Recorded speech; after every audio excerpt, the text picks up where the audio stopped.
definitely makes Eastern Palace an interesting play.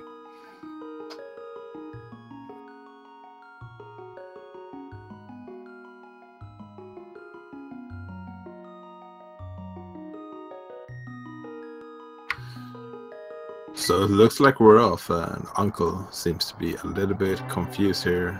He thought that this was open mode, but no, it's standard.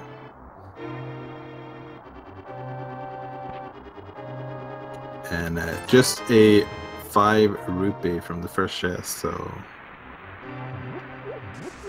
there's still a lot of chests left to check.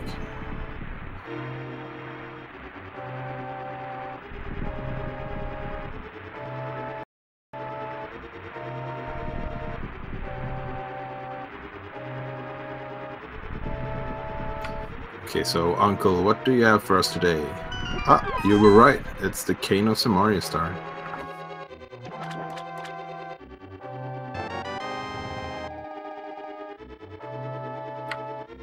Oh, and there's even a bee in a bottle. You can actually use the bee to take out some of the guards in this cave if you really had to, but with the cane, that's probably not gonna come into play. But it's definitely interesting to have the bottle when you visit Kakariko for the first time. You can just check off Sick Kid straight away.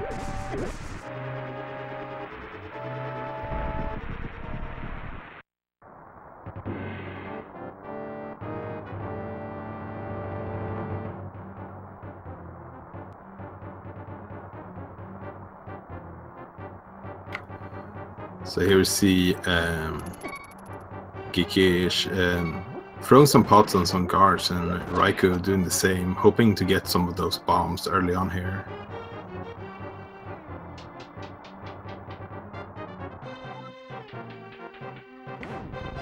It's always interesting to see with the King of Samaria how he can just make those guards more or less kill themselves by running into the blocks. And the flippers, that's an interesting item to get this early. Definitely gonna make that South Shore a little bit more interesting. Ooh, Raikou taking a fall there, so it's gonna have to walk all the way back, but it's not too far of a walk back. And there's, as we saw there, a couple of hearts under some of these pots, so...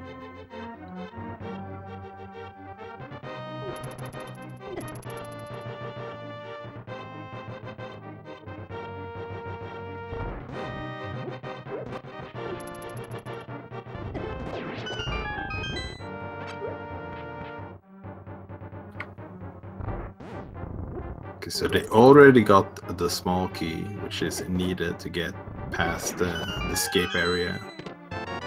So there's also a map, which is a dungeon item, but except for that, all of the chest is going to contain items of some form.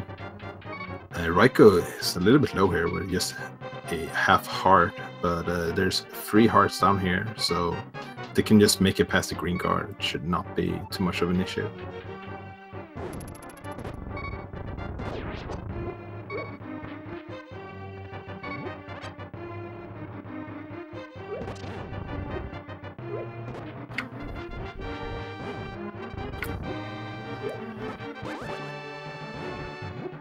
So using the block is also a way to take down the ball and chain guard.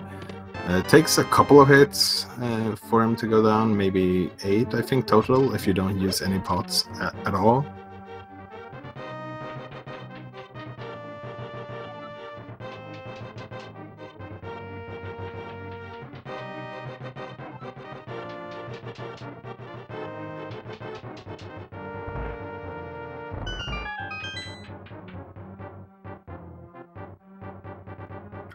So Geeky having a little bit of a head start here to the back of escape into the dark rooms here, but both runners still looking for that elusive bomb drop to get access to those 3 chests in the back of escape.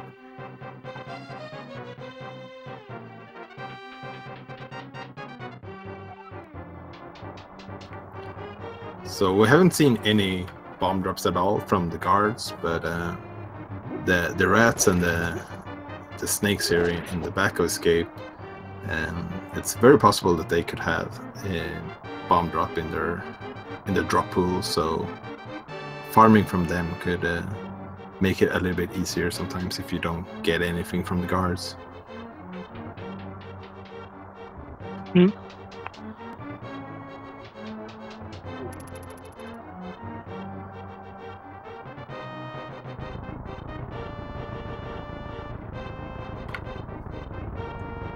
And there's just a 5-arrow upgrade in that dark sewer chest. So yeah, if they want to have a bomb drop, they need it from one of the enemies. It's not going to be from the chest. You can always come back to escape as well to get those chests later on. So it's not definitely guaranteed that you have to get them right now, but it's always nice to get them early on. It's gonna be on back of your mind if you don't get those. Yeah, for sure. Ricky, have a heart. If you die, I think you continue back at start of sewer. Yeah, definitely gonna have to be a little bit careful here. Also starting to run a little bit low on magic, but there's a couple of pots here in the sewers with magic if that's needed. GeekyFried making it through escape here and getting a heart in as a reward. So the good things with the rats is that they only do a quarter heart of damage. So if you have a half a heart, you can take 2 hits before losing it. So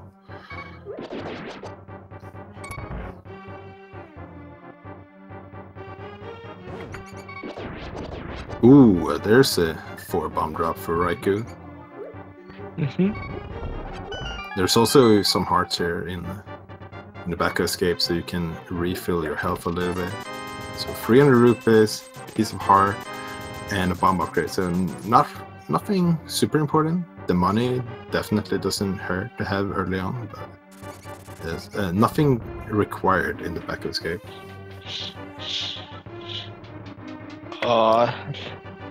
I didn't see what's on the lumberjack tree. Yeah, I did not see it as well, but it looked like Geeky did a few rage slashes without the sword, so maybe there was something good up there on the lumberjack. I'm not sure, I didn't really see.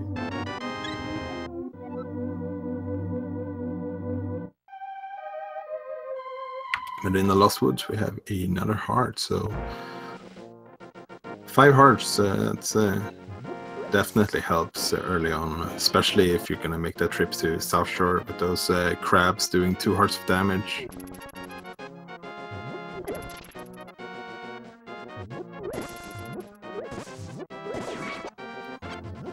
So also worth mentioning that Geeky doesn't have any bombs yet and doesn't even have money to buy bombs, so probably gonna have to go down blindside in hopes to get money or bombs.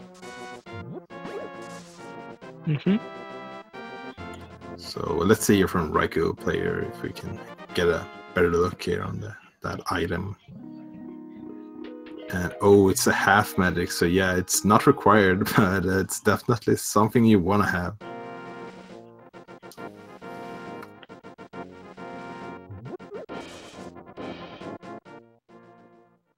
So Geeky is trying to find out where she should be going to get his bombs or money.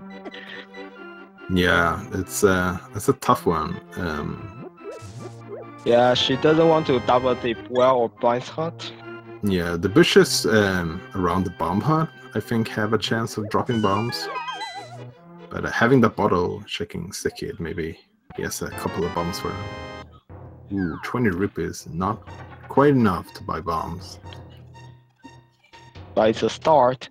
Yeah, the tavern might have the rest if we see another big 20 here. Oh, there's another one, so that's enough to buy 10 bombs. And never I saw that I would be so excited to see a big 20. Yeah, right.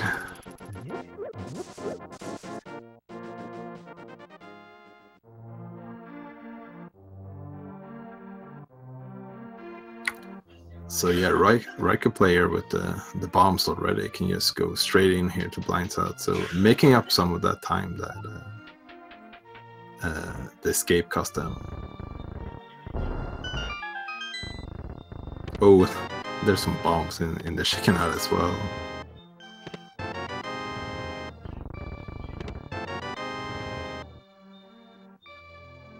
Mushroom. Yeah, that's an interesting early item. Ooh, there's the flute. That's a very good item to get early on. Definitely helps your movement.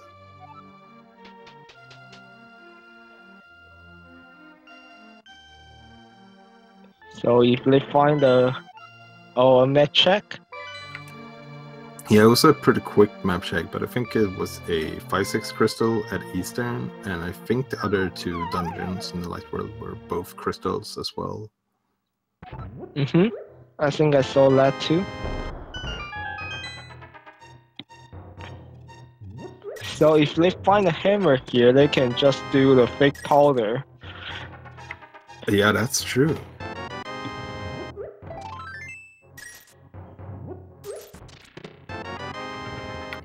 So Raikou didn't really find a hammer, but that Moon Pearl is definitely something you want to have together with the hammer for sure.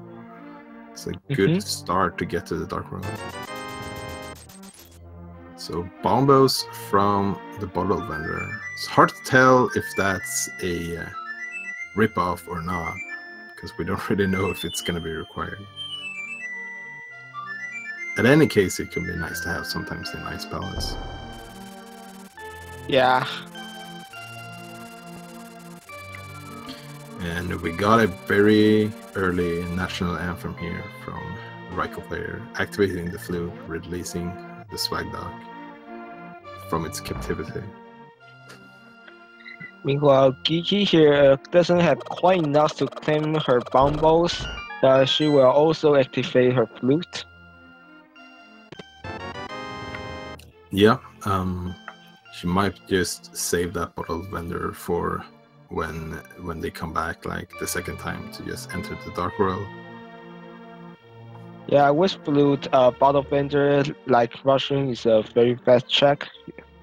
You just don't really see a property seed like this often. Yeah, and with the flippers, that actually opens up Sora, so that 300 rupees from the Baka escape could actually play a part here when they go to the South Shore.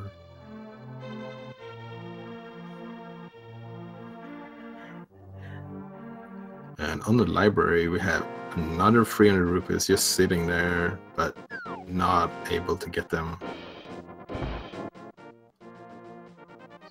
So it looks like Geeky is gonna do the blind race game here, while Raikou is gonna check it first instead.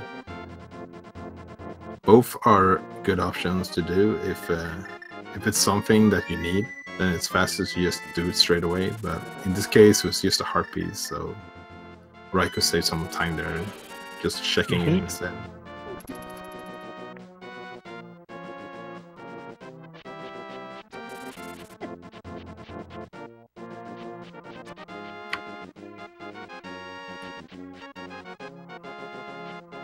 Checking Desert Ledge and Agina's Cave from Geeky's side. Yeah, I like it. When you get the flute, it's definitely a much faster shake to do than just walking over here. And it's a Sphere Zero location, so it has just as good opportunity to have progression as all the other checks they're doing right now. But wow, there's the hammer in the dam. Probably not gonna miss by Ether player. We have Ether tablet in Agina's Cave. So if they're hunting for the one last item that's Ether, that's going to be very interesting. Yeah.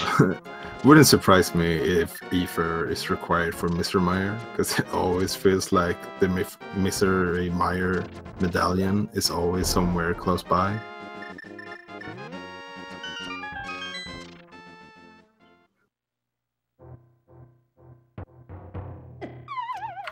Ooh, taking a faller against a small arm, they can be pretty rough to take out with the hammer sometimes. Ooh, it's gonna be careful now. That's unfortunate. Yeah, many modern claims another victim. I'd prefer to use King of Samaria here because it's a ranged weapon. You don't have to get so close to the mini models. Yeah, for sure, and you have that block in between you and the Moldorm, keeping you safe. They actually do have 2 bottles of Whoopies at the moment. They could actually use them as well.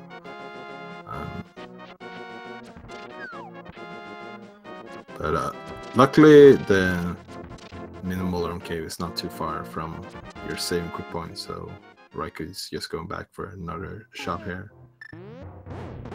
And yeah, using the cane this time.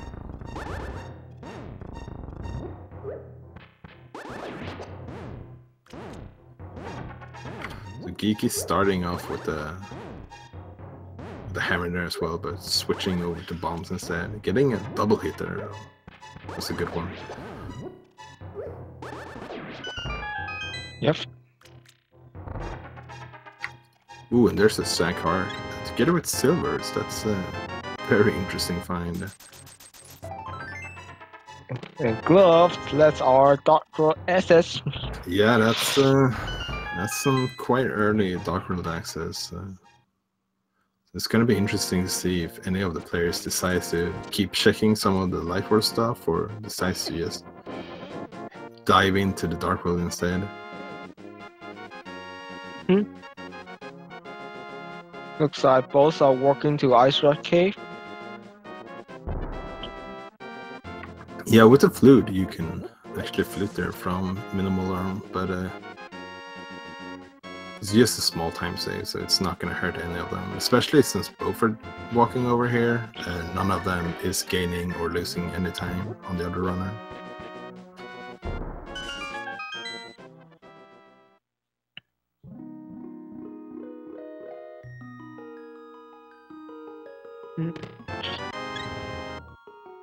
So with let Dark Road access, that puts Accident as not required, but it's it holds the half magic on Lumberjack tree, so yeah, it's an annoying thing to see the half magic there, because it's very nice to have, but it's never required by the seed, or actually it could be required in some cases, but they have bottles, so half magic cannot be required to see.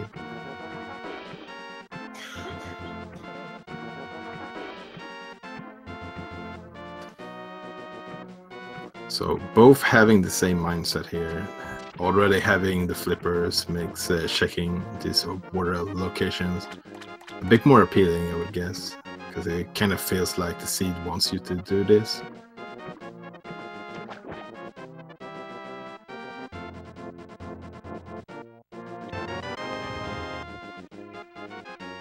a nice bomb reveal from Hobo. Yeah, I always wondered where the uncle got those 10 bombs from, but now we know. Just visiting the old friend Hobo under the bridge.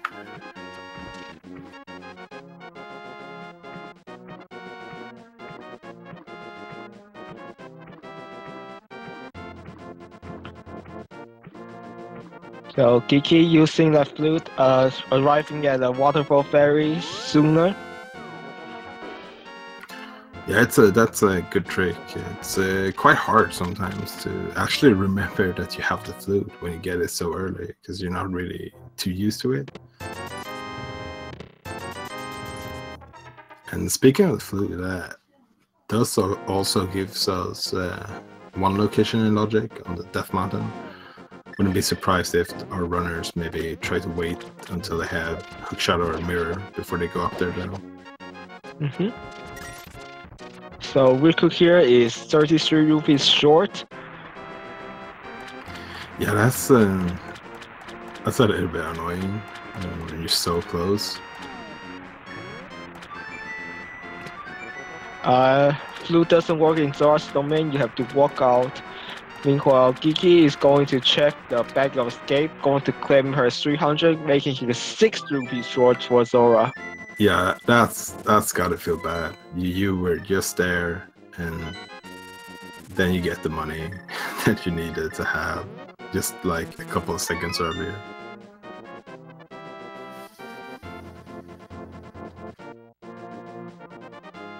So Riku turning the mushroom, so he's not going to use the fake powder glitch, finds a piece of heart.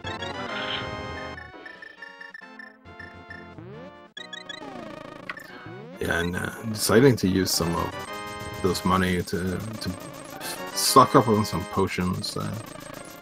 It's definitely a good call if you're going to head into the Dark World and you're still in Greenmail. Doesn't hurt to be safe sometimes.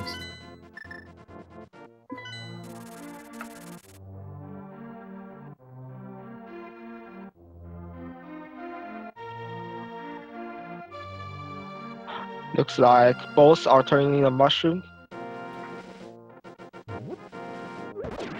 Riku is going to a Dark World.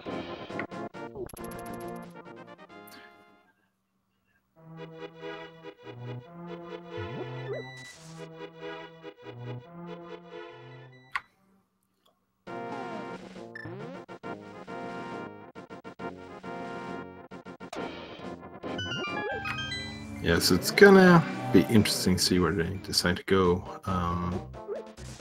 Looks like Village of Outcast is the decision for Raikou. Meanwhile, Geeky is going to check out Hype Cave, I would imagine. Mm-hmm.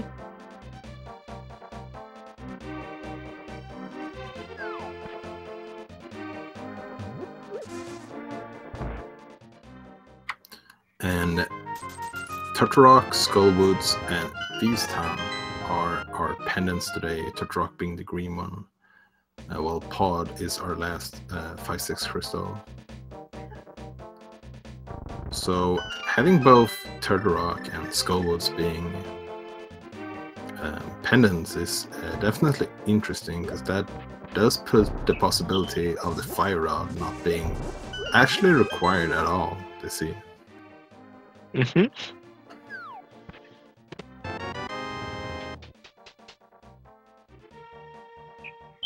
So with that Turtle Rock being green pendant, I expect to see Ice Rod relatively soon. Oh! Yeah, that wouldn't surprise me. But yeah, that Hype Cave started out pretty bad, but that bow, I think, made up for it.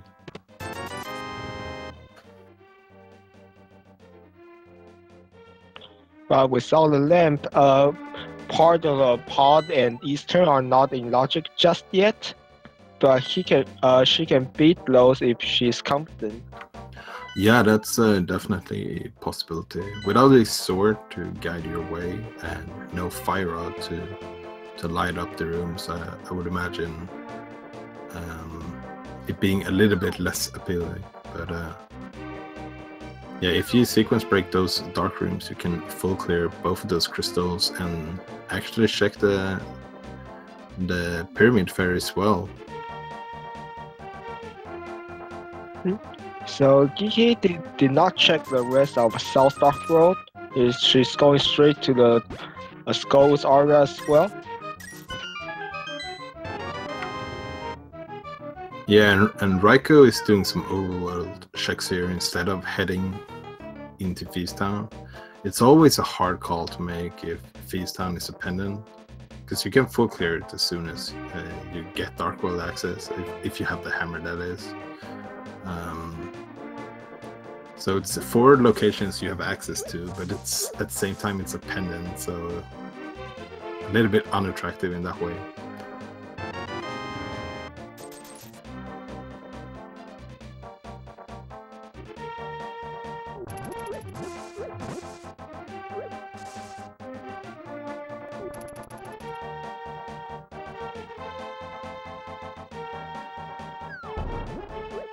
Yeah, it's not an attractive location, but on the other hand, there really isn't anything else other than catfish or pyramid that we have not seen. Yeah, that's true. It's definitely some checks you can do straight away. Oh, and eastern area as well, I guess.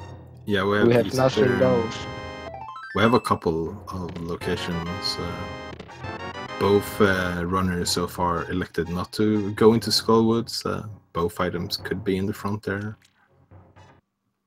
Mhm. It's also another pendant, but Skullwoods is a lot faster to check than doing Thieves Town. But GeekyFriedRice is saying otherwise. She's deciding to do Thieves Town, and this could pay off big time if there's progression in here.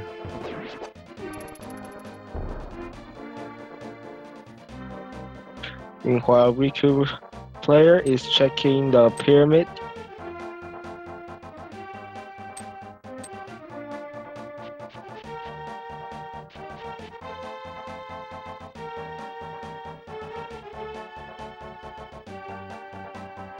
Yeah, it could be hard sometimes to have an excuse to go over here. So just getting it out of the way early on is definitely not a bad call. It's just a big 20, so not gonna help them too much.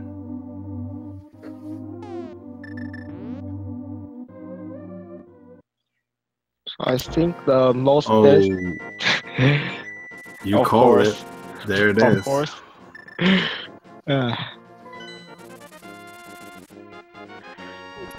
So we can making the logical play the most dense item locations right now, the eastern area. There are 3 inside the Sahasra's hut and another potential 3 in eastern pass. Yeah, I like this play. It's the dark rooms in Eastern is definitely a lot easier than the dark rooms in Pod as well. So, and yeah, Sashala's hut together with Eastern is actually more items than Pod at the moment.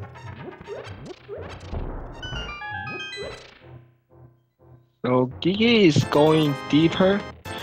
She already has like 2 or 3 items out of Thieves Town. Yeah, it can be a tough call sometimes to make that leave that last item. Raikou found something really interesting here in Sashala's hut, which is the hookshot. It gives them access to more or less every item location except for the Ether medal, the Ether tablet on Death Mountain right now, on the Light World at least. Also makes clearing out the Eastern Palace just a little bit faster. Yep.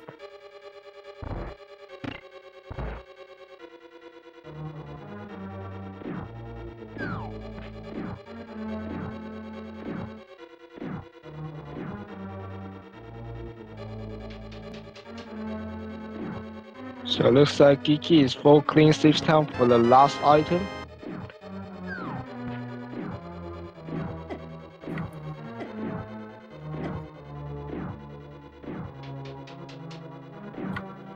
Yeah, it's gonna be interesting to see. So far, they haven't really got anything progression-wise except for the Ice Rod. But the Ice Rod is only gonna be important if Trinex or the Green Pendant or Pedestal has something. Meanwhile, Eastern is being the uncle, giving a small shield and small sword. Oh, we got a sword as well. Well, that's pretty nice. It's always nice to get that first sword. You can activate your medallions. You could get access to Skullwoods. There's a couple of things that the first sword can unlock.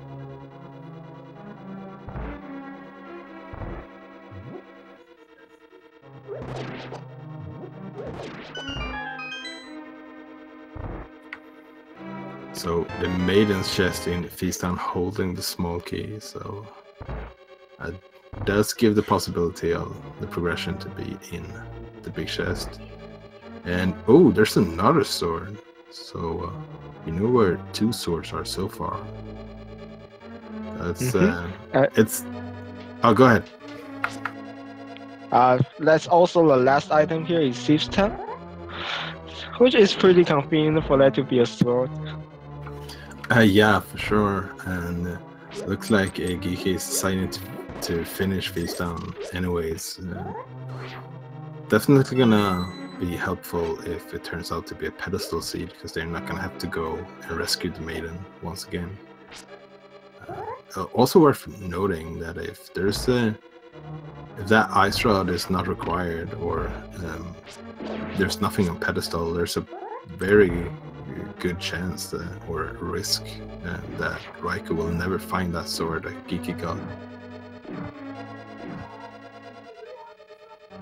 Ooh, she got a little bit low there, but using that blue potion that they bought, it's gonna keep them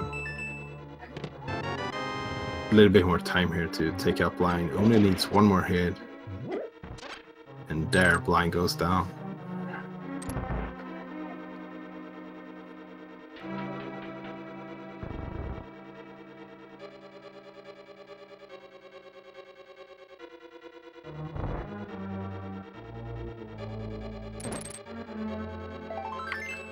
So there's the last item for Raikou, but this being a crystal is definitely gonna go ahead and clear it. This is the hardest part of Eastern, I would say, the start room, just because there's so many enemies in here.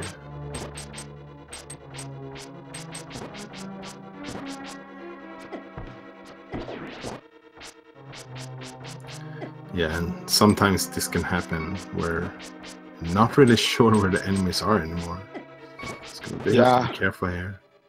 Especially the Igors do 1 heart regardless of male. Yeah, they're pretty formidable opponents early on, especially if you're doing it in dark. Raikou deciding to leave Eastern already having all the items and having a lot of access up here on Death Mountain.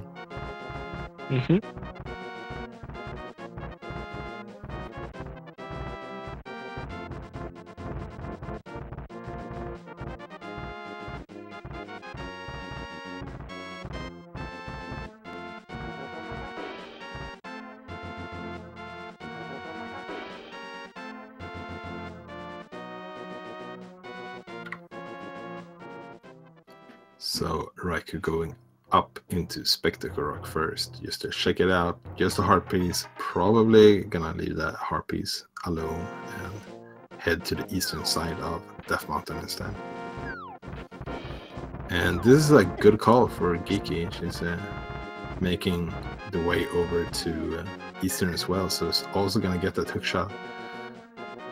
Unfortunately, going into Eastern first, the hook shot saves a little bit of timing. Oh, never mind. They might go to Sarshla first anyways.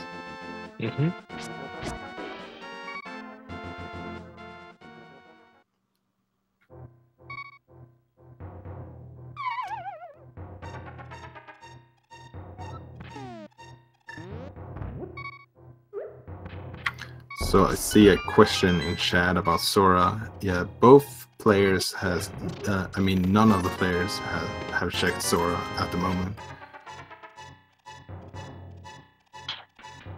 And yeah, Sora has been open to us since Escape, so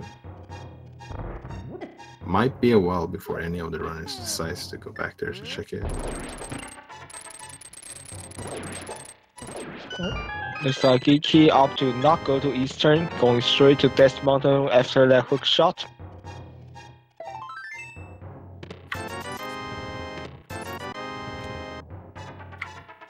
Yeah, I think both those calls that the runners made make a lot of sense.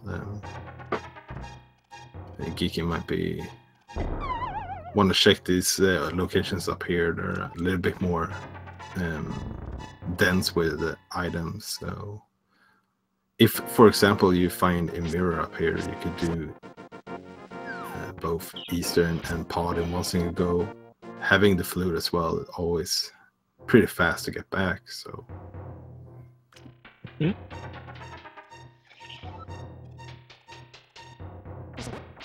So I'm not sure if we got anything at all from the Paradox Cave here. I don't think I see anything notable.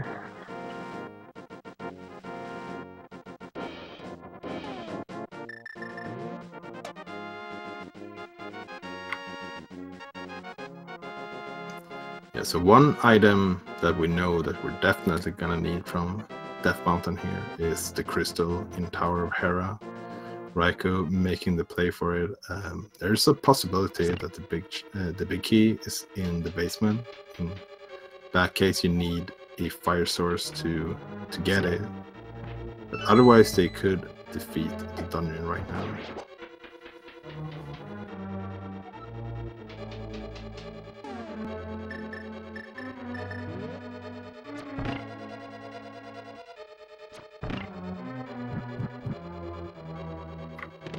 Ooh, and there's a compass. That means the big key is in the basement. Mm-hmm. So we're gonna need the lantern or the fire rod before clearing out the Tower of Hera. And we saw book on the floating island on Geeky's side. Oh, that's an interesting one.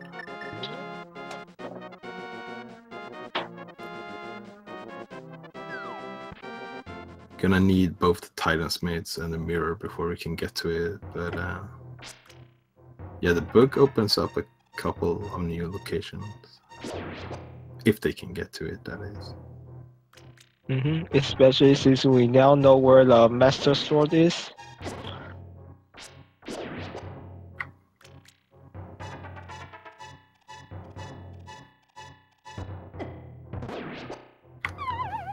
Raikou doing the spiral cave here without the boots. Not the most fun one to do, but definitely a good idea not to skip locations at this point. Good news is he now has his Dora found. That is true.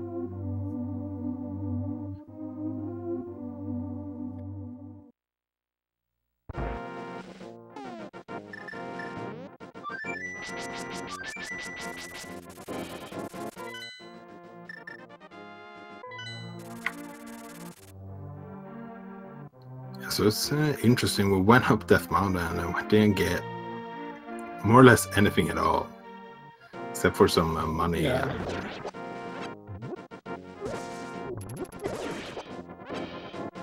So looks like we're back to Skull Woods.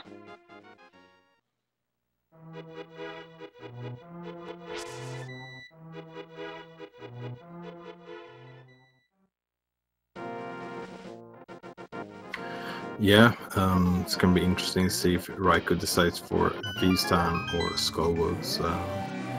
Geeky already done Thieves Town, so it's gonna be interesting to see what they decide to do. Maybe go to Pod or Eastern instead.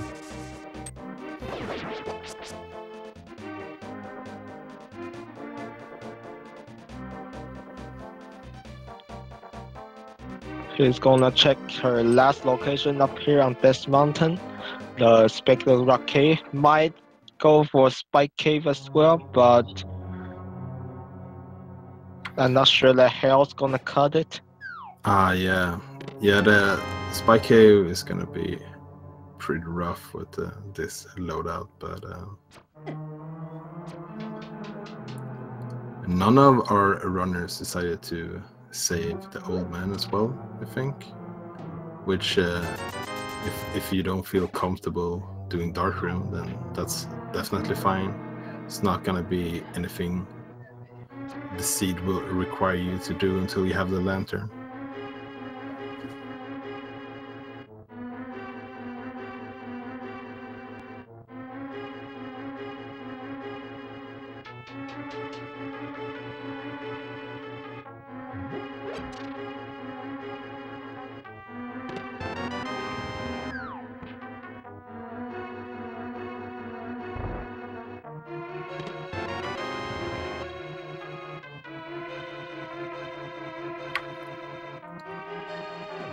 Oh, and looks like GeekyFriedRice is heading up to Sora with those newfound money to check it. Yeah, she didn't set foot in Zora's domain after Waterfall Berry when she was up here.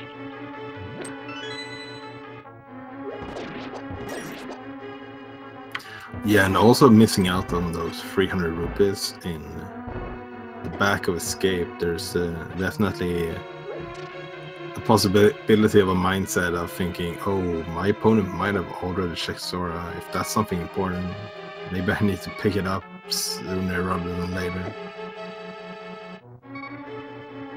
Oh, and Raikou need to be careful here. Ooh, okay. I think they still have some potions. Yeah, he bought some blue potion. The critters. And from Sora, we only got a piece of heart, so... Oh, who got... Oh. That was a close one. No, that was scary, I'm not gonna lie. Yeah. Those do 2 hearts full of damage when you are in green mail.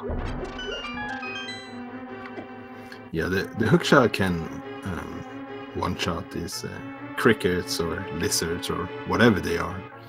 But yeah, they're pretty scary in green mail. Just like Geeky is coming to complete the first, at least the light part of pot. Yeah, there's a lot of locations in Logic in pod at the moment. So, and what we know from what both players checked, that's a pretty good call at the moment. Ooh, we're getting hit, so it's gonna have to go back for Curious George there.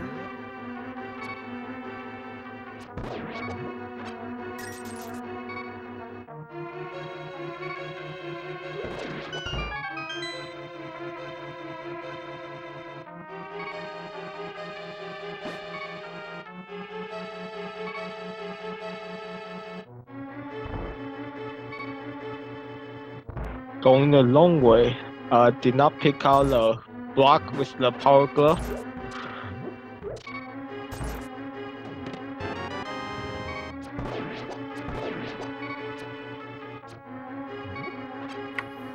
So, a key in that first chest means the front part of Palace of Darkness at least is not bow locked.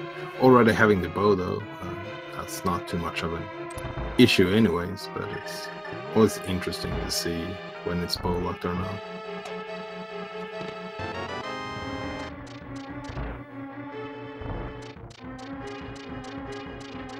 So there's our Master Sword for Raikou. He can go save the princess right now, but saving and quitting out from Feast Town, not deciding to beat blind because they know that there's no item to gain from it. So that's an interesting divergence. It's probably the right call, but if it turns out to be a pedestal seed, that's a little bit of an advantage that Geeky is gonna have.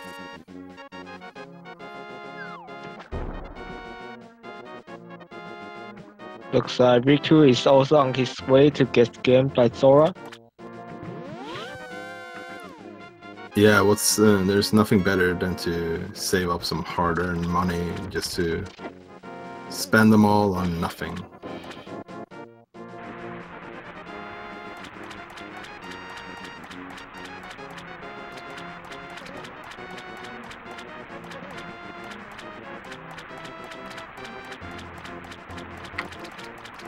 Oh, and there's the mirror in Palace of Darkness.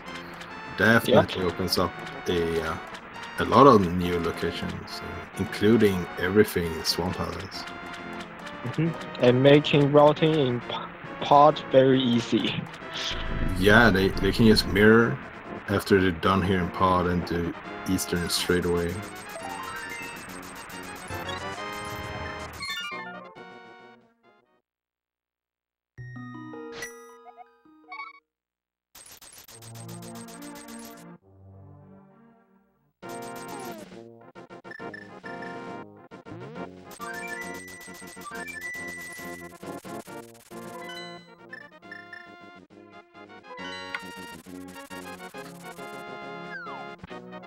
Raikou is now checking out this Agina's cave that Geeky did a little bit earlier in the seed. It's gonna get the Ether medallion, so it's probably not a bad trade since it could be required. But there's no way for us to tell that at this point. Find the digging shovel in filling up big key chest in pot.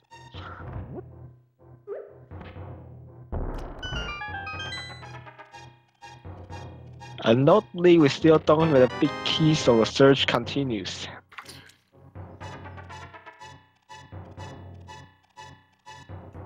Yeah, it's a good way to, or it's good to at the very least check those front chests before going to the back, just in case the big key would have been in one of those chests.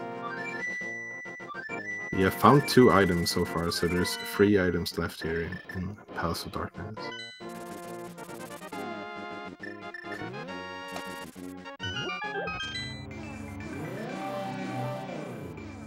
Oh, and there's the lamp. That's very convenient. Yup. And let's pawn the Eastern in one go. Right here in pot. Yeah, that's amazing. And pod having some good value.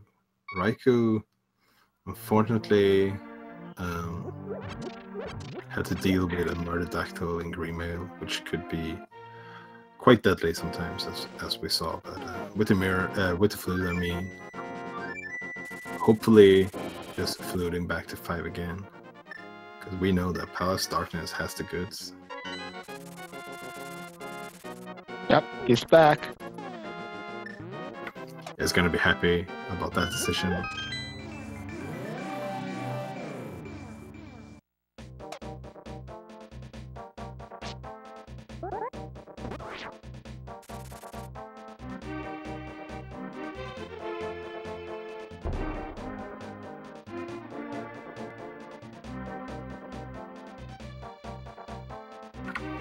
So for Geeky here, who hasn't gone to the pyramid yet, has an opportunity now to do the big bomb together with that pyramid check, because once they're done here in pod and finishes Eastern, big bomb is gonna be available for both of them.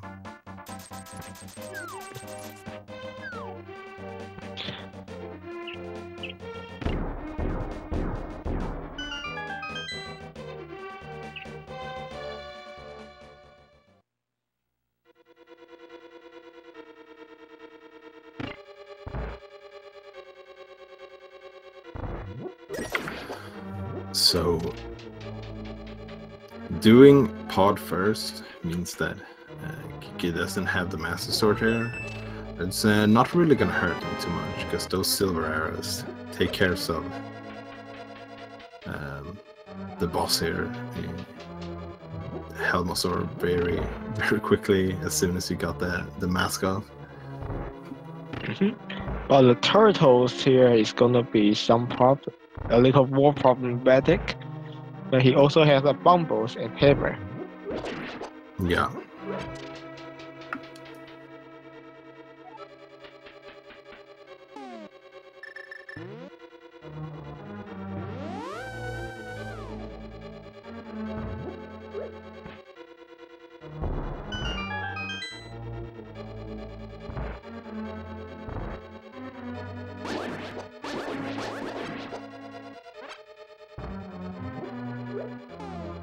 Yeah, the sword difference doesn't really matter too much against these enemies as well, because you can just hammer them down. You're gonna have to be a little bit careful here though. They do 1 heart of damage. Geeky is getting a little bit low.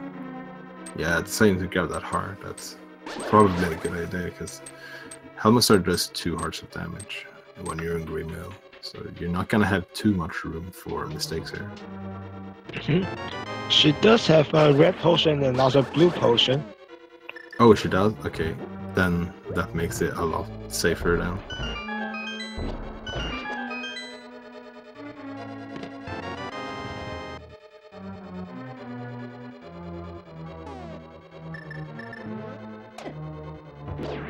"17 hammer bashes on the helm. If you extend your sword out like that, you have a little longer hitbox on the hammer. Yeah, it's a very good way to stay safe from Helmasaur. Helmasaur rushing Geeky there, but she got off the silver shot before getting hit another time. Getting a bomb drop, but also getting our first crystal of the seed.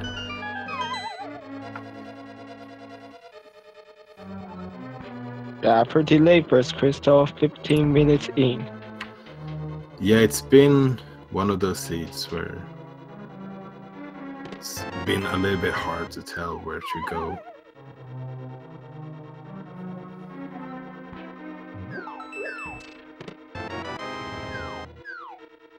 So after this, would you complete Swamp first or just go straight to the Pyramid Fairy? It's a tough call. A lot of people like to leave Swamp for their last the last possible locations, but if you want to do the big bomb, like doing Swamp, definitely routing wise makes a lot of sense, because you can just go straight up to grab that big bomb afterwards. And at this point, you haven't got too much from the seed. There's 6 items in Swamp Palace. I would probably go into Swamp Palace, but every runner has their own way of running the seeds, which is one of the reasons why this is so interesting to see, like how different minds play this game. So I'm reading what we need, seeing what we need. I think we're actually Titan Smith and potentially Boots and Quake away from Go mode. Yeah, that's true. That's pretty crazy, actually. Yeah. Titan Smith's as Go mode is like one of the best things ever, according to me at least, because there's so many things that Titan Smith locks, including free complete dungeons. So if you get them last, then you can just Go mode those dungeons, and in this case you would be able to just skip Tetra completely.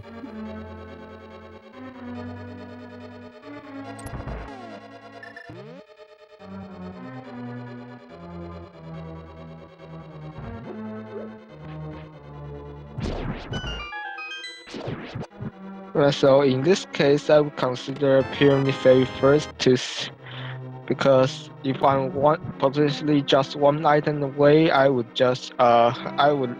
leave Swamp a little later. Yeah, for sure. I mean, both options definitely makes sense in different ways. It all depends on like if it pays off or not. But there's definitely a lot of arguments for doing either of those. So a hookshot there from Geeky on one of those psychic tiles that you can read in some dungeons. Haven't actually ever seen that before. Didn't know that was a thing. That's pretty cool. Mm-hmm.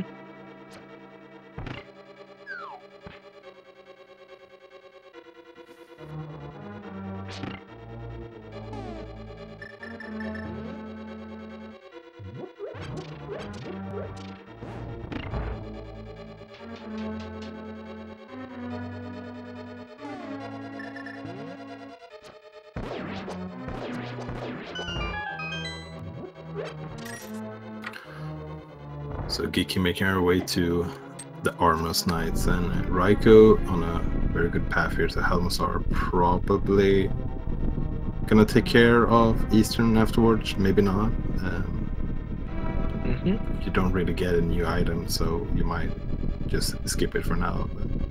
But you do get access to Pyramid Fairy. Oh yeah, that's right, so they're probably not gonna skip it then.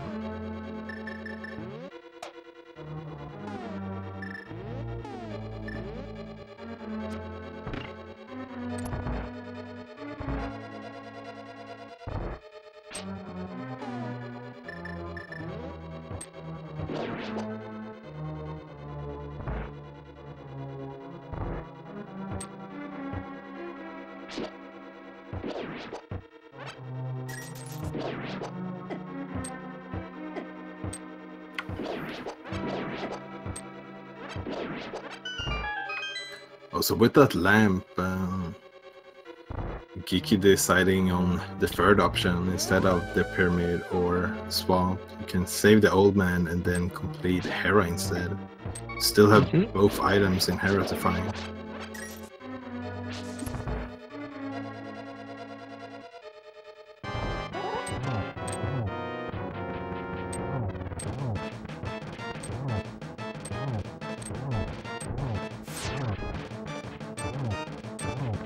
So we see Raikou going with the same strat here on Helmsar, just holding out your sword, making the fight be a little bit safer,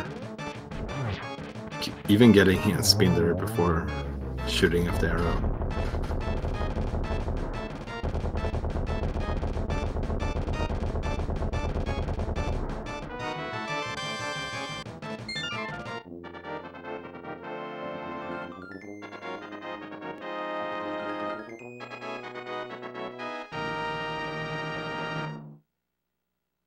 And with the mirror, the newfound mirror here from Palace of Darkness makes it a little bit faster to get up here to Tower of Hera.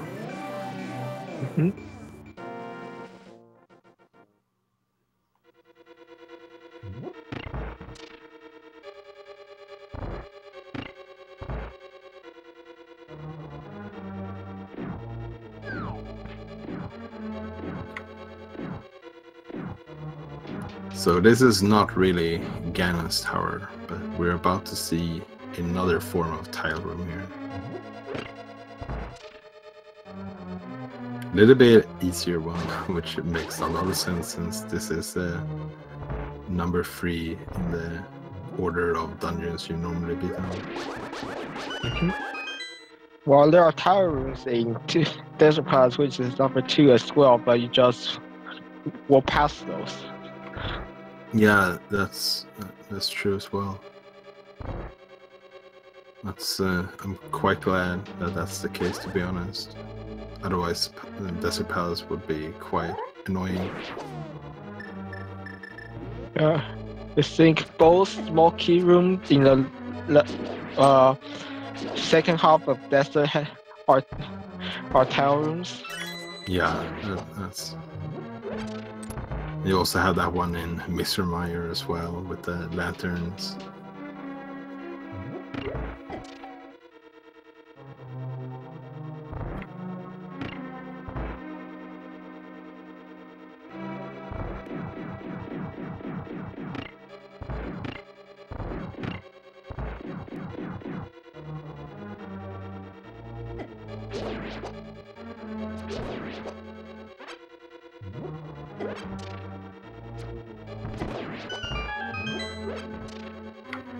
Oh, that red Igor giving Raikou a little bit of trouble, but Raikou getting the last laugh.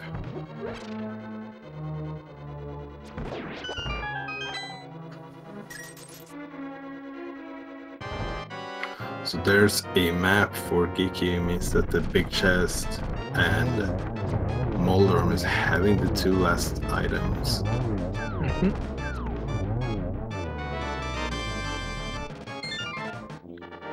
So where do Riku go from here? We might see a potential divergence. Yeah, we've seen a couple of divergences so far, so another one would not really surprise me too much. There's some divergence early on, but they converge to East Island Pod. Yeah, they kind of they were kind of forced to go to Pod, most likely. And see Raikou doing the same player, going up Death Mountain.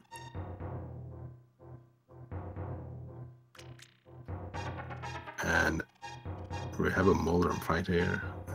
Geeky using a combination of Master Sword spins and using the hammer. Yep. Those do the same amount of damage, and most importantly, might avoid the rage phase. I think that was a poke, so. Yeah, it must have been, but handling the rage phase of Moldrum very well.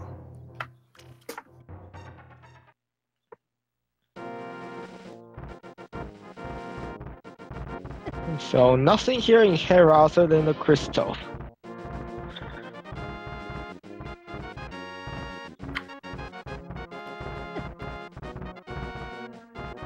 Yeah, so the search continues. Here we see the flute to 4, so... Oh, okay, probably gonna check the dig spot here first. And afterwards, we're probably gonna see either Swamp or the Pyramid one.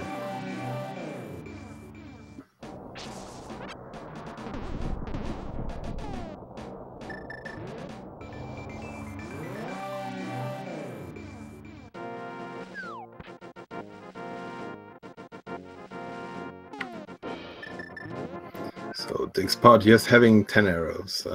That's probably not what she was hoping to see there. Yep. I mean, I think you can dig regularly for 10 arrows as well. Yeah, you can. You can dig for all sorts of things. Money, magic, arrows.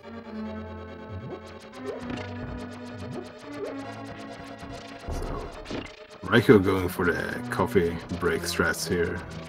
Getting it very well.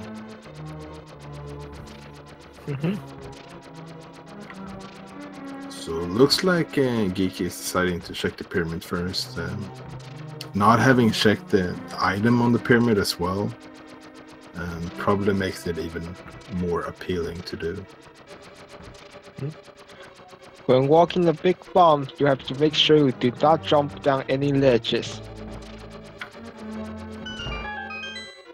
Yeah, exactly. Because that would set off the bomb. Common mistake to waste 100 rupees.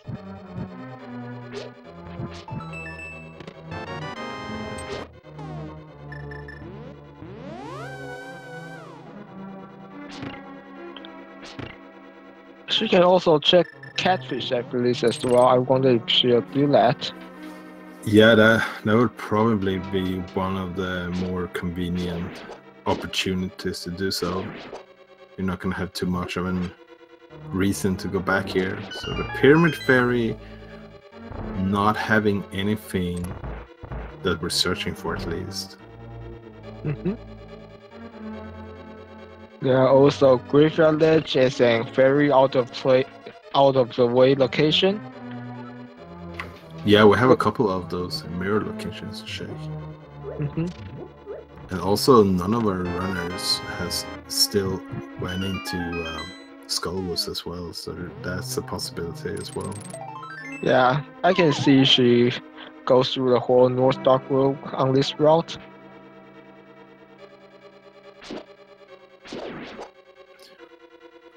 Yeah, there's a reason people don't go into Swamp, because Swamp kind of, it's not very fun to do when you have to full clear it, especially the left side. But it could be also a gamble to go in early in Swamp, because of that gaming that most people skip Swamp for later. You could like make the gamble of going to Swamp early just in case it has something good. In that case, you can have that item a long time before your opponent.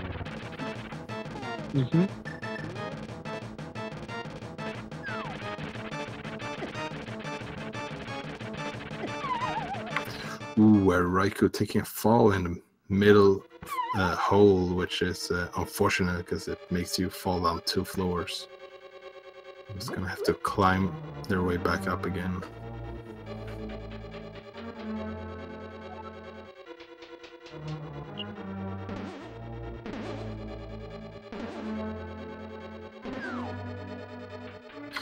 Ooh, so there's a blue mail from Catfish. No, not required, but I don't think that it's unwelcomed at this point.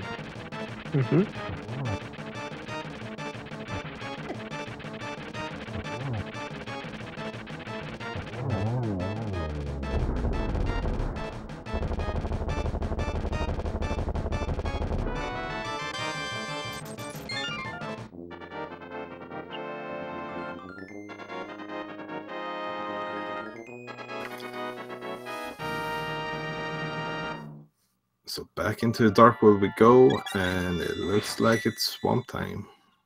Yep.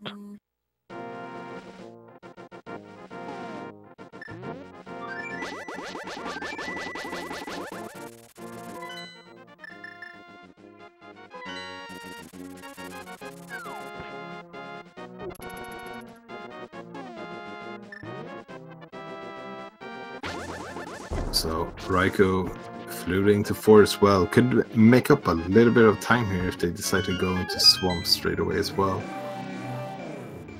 It's gonna miss out on that blue mail, but time-wise, it's gonna help them. But yeah, checking the big bomb makes a lot of sense as well. It's just unfortunate that it's not gonna have anything.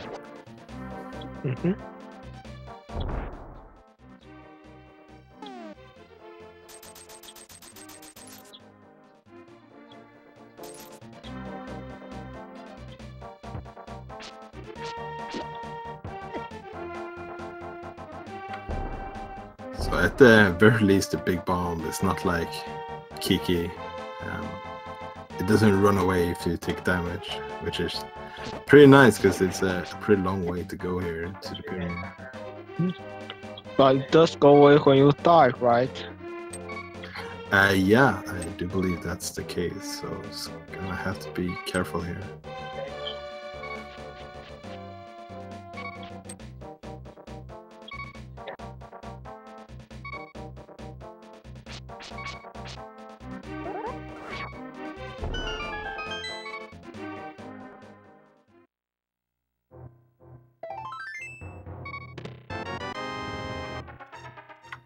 If that would have been Raikou's 4th heart piece, that would have been pretty hype though. Getting a heart refill in a very timely location. Ooh, that's unfortunate. Yeah, looks like he's not going to get his blue now. Yeah, at this point, if I took a death, I would not be super inclined to go all the way back up again just to check Catfish, but let's see what they decide to do here. Looks like swamp as well. Yeah, it might be.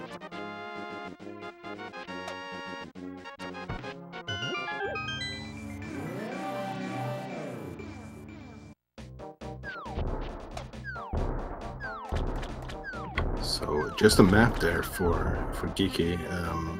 It means that at the very least there's one item hiding away on the left side swamp, and looking like they're making the left side play straight away here.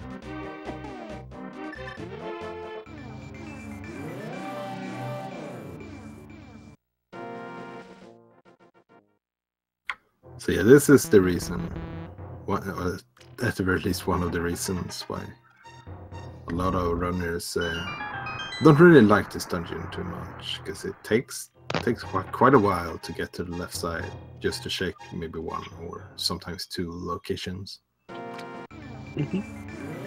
With hookshot, you can get flood the left side a little faster, but it's still pretty long. Yeah, that's yeah, hookshot definitely helps for sure.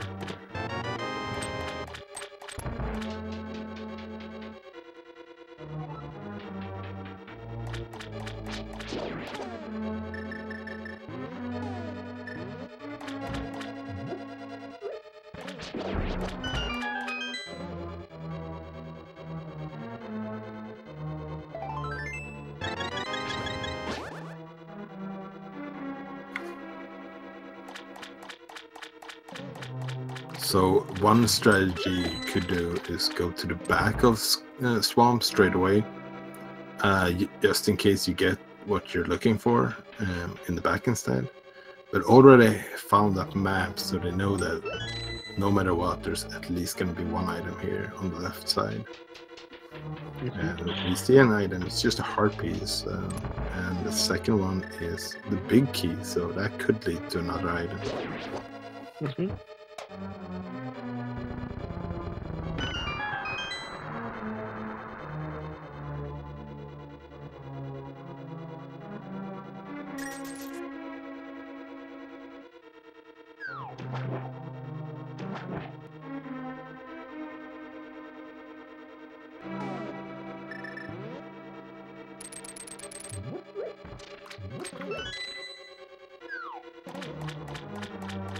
So, big key of Swamp Palace. Only a compass. That's unfortunate, but I think like unless they find everything they're looking for here in the back, they might have done left side anyways. So in that case, it makes sense to just check it straight away.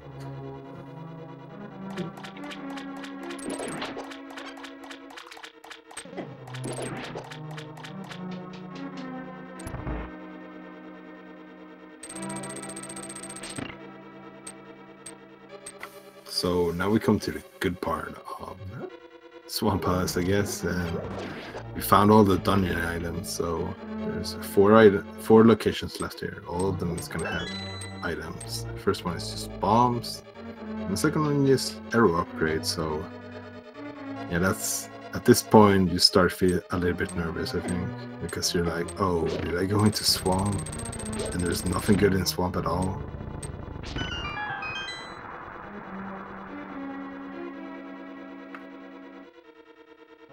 Nothing just yet. We only have Argus left. Yeah, our hopes and dreams are behind that big old Argus. Yeah, after that, I think we're back to Skullwoods, right? Yeah, might do a haunted grove mirror locations before that, because it's pretty close by here. But after that, yeah. Skullwoods is definitely looking more and more interesting for every single check we get here.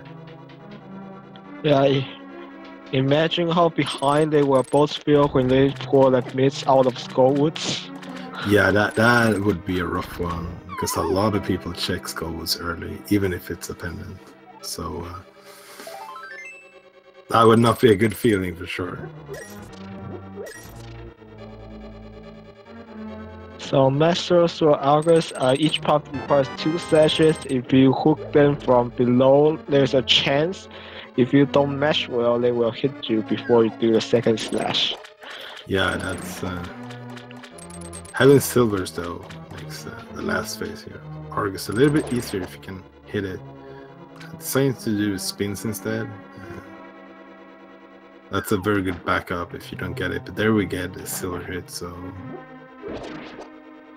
ooh, there's nothing at all in Swamp Palace. That means we have limited options of locations to check right now where our progression could be. Still have the Graveyard Ledge and the Haunted Grove, or K45 sometimes it's called. That or Skullwoods. Except for that, I'm not really sure what else we have that none of our runners have checked.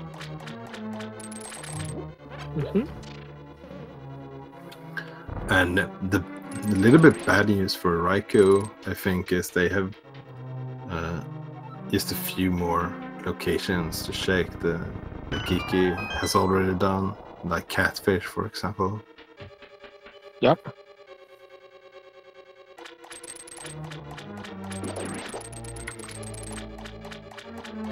Oh, and there they are, the Titansmiths.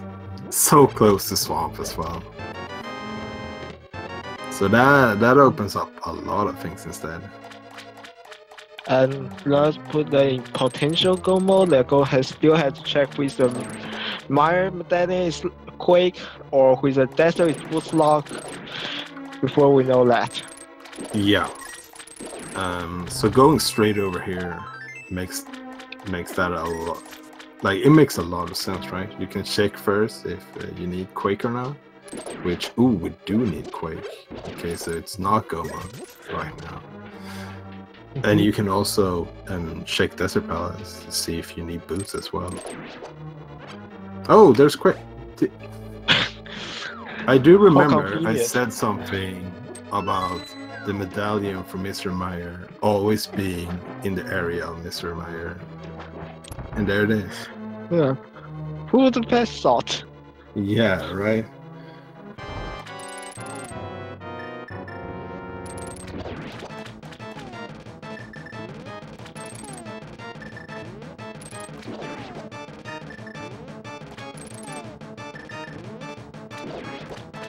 Okay, so that puts us back into that maybe go mode again. Yep. There's another thing that's like 4 in 22 that Gans Tower Vicky is gonna need the fire rod, but we don't talk about that before we go into Gans Tower. Yeah, they might need the fire rod for that, and they might need boots as well if it's on the torch. Then again, they might need boots anyways if it's needed here for Desert Palace. And if boots are required for the seed, I think you hopefully can get that knowledge straight away now instead, in case it's not needed for Desert Palace. So they could get to power right now. Yep. Yeah, so I think at this point. Oh, go ahead. Yeah, we can get to Gans Tower, but there are 5 in 22 chance we cannot get a big key. Yeah, I think at this point you you do the crystals and you can check some locations in the crystals. You can even full clear those dungeons if you want to, but I don't think you check like almost anything else on the way out. Because both the boots and the fire rod have a potential of being against her as well. So, and there's a lot of items there. So, if that's needed for the big key, that's a pretty good starting place to search for them. But yeah, we do see that Geeky is checking everything here in Desert Palace. Riku is gonna claim this myths now. Yeah, and probably gonna make the same trip as Geeky did.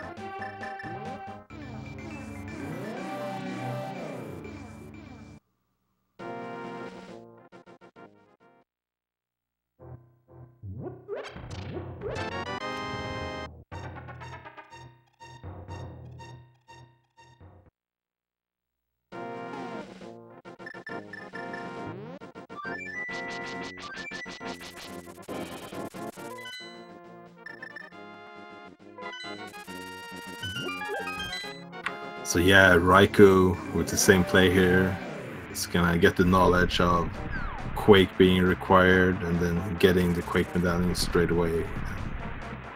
Jumping into Sulu go mode.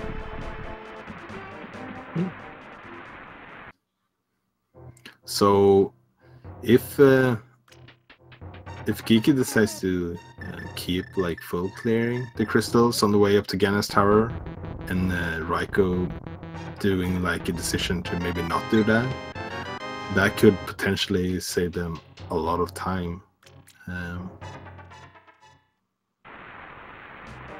But yeah, as we talked about earlier, it's really hard to tell if you're in go mode or not. You can't really know that until you're actually in Ganas Tower.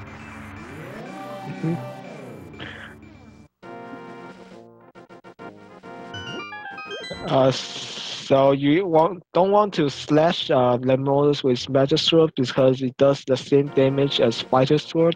You want to at least spin them or just Silver Arrow them. Yeah, that was a nice finish for Geeky getting the double.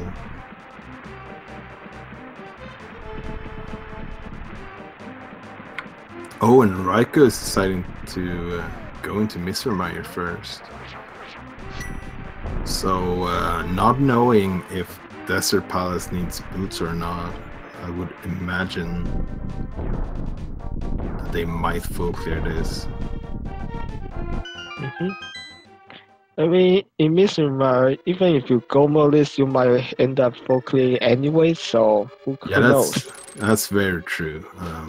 Sometimes this dungeon is very fast in go mode, and sometimes it's just another full clear.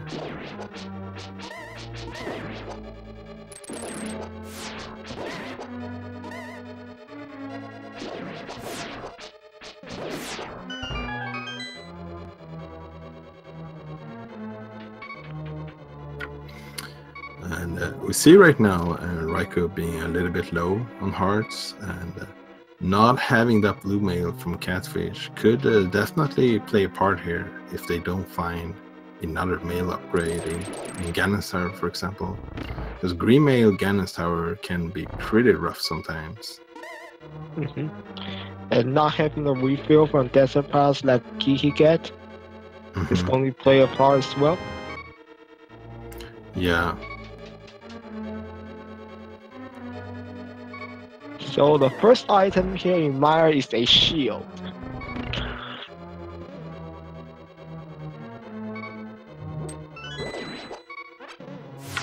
Yeah, no safety items. This is, yeah, you need to use that potion in order to get this chest.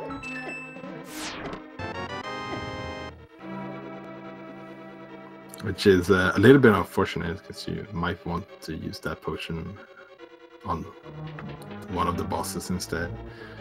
This boss in Mr. Meyer will probably not put up too much of a fight with having silver arrows, but there's always that possibility of Vitreous not behaving.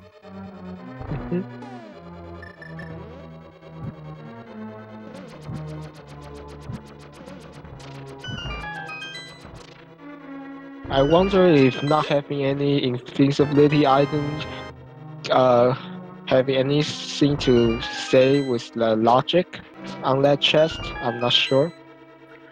I do believe that chest is in logic. They changed the logic because before you had to have an invincibility item because of one-hit KO mode. But I think that only applies if you actually play one-hit KO mode now.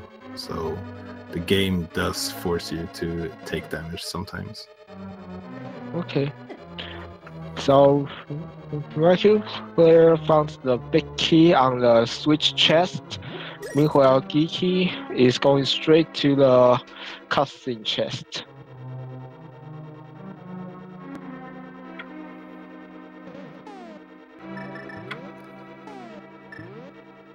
That's an interesting divergence. Yeah, not checking that middle room chest sometimes could be a pain if it turns out to be there, but so it's a little bit unfortunate. But it seems like Geeky might get the last item here, unless it's on Vitreous though. And Raikou seems to be skipping it or just taking the gamble of Vitreous having the last item. Because yeah, that's a pretty long cutscene just to get one chest. There it is, 300 rupees, so that's not really gonna hurt Raikou. Yeah, but that also helps Geeky because she wants a lot of potions. She buys a lot of them. Yeah, that might definitely play a part. At the moment, Raikou actually has exactly the right amount of money to buy 2 blue potions before going up Ganon's Tower. But they could find more bottles.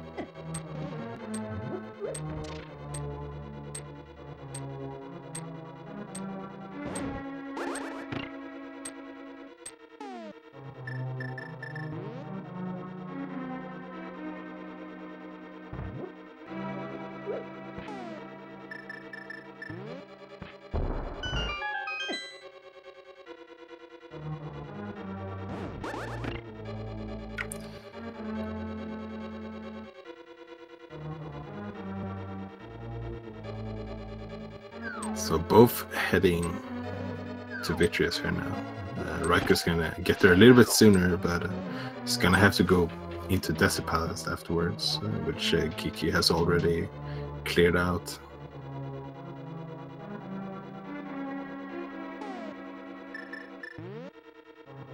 So there's not a lot of room for mistakes here for Riku, because Green Mail Vitreous hurts a lot. Oh no! I already regret bringing it up. Yeah. Those 4 hearts that getting bashed by eyeball. Yeah, that's a tough price to pay for getting hit by an eyeball for sure. So it's gonna have to go back.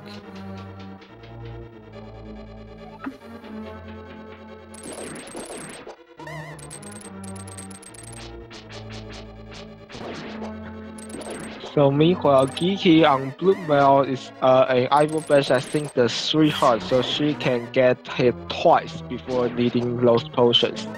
Indeed, yeah, and I do believe she does have at the very least 1 potion at the moment. Mm-hmm.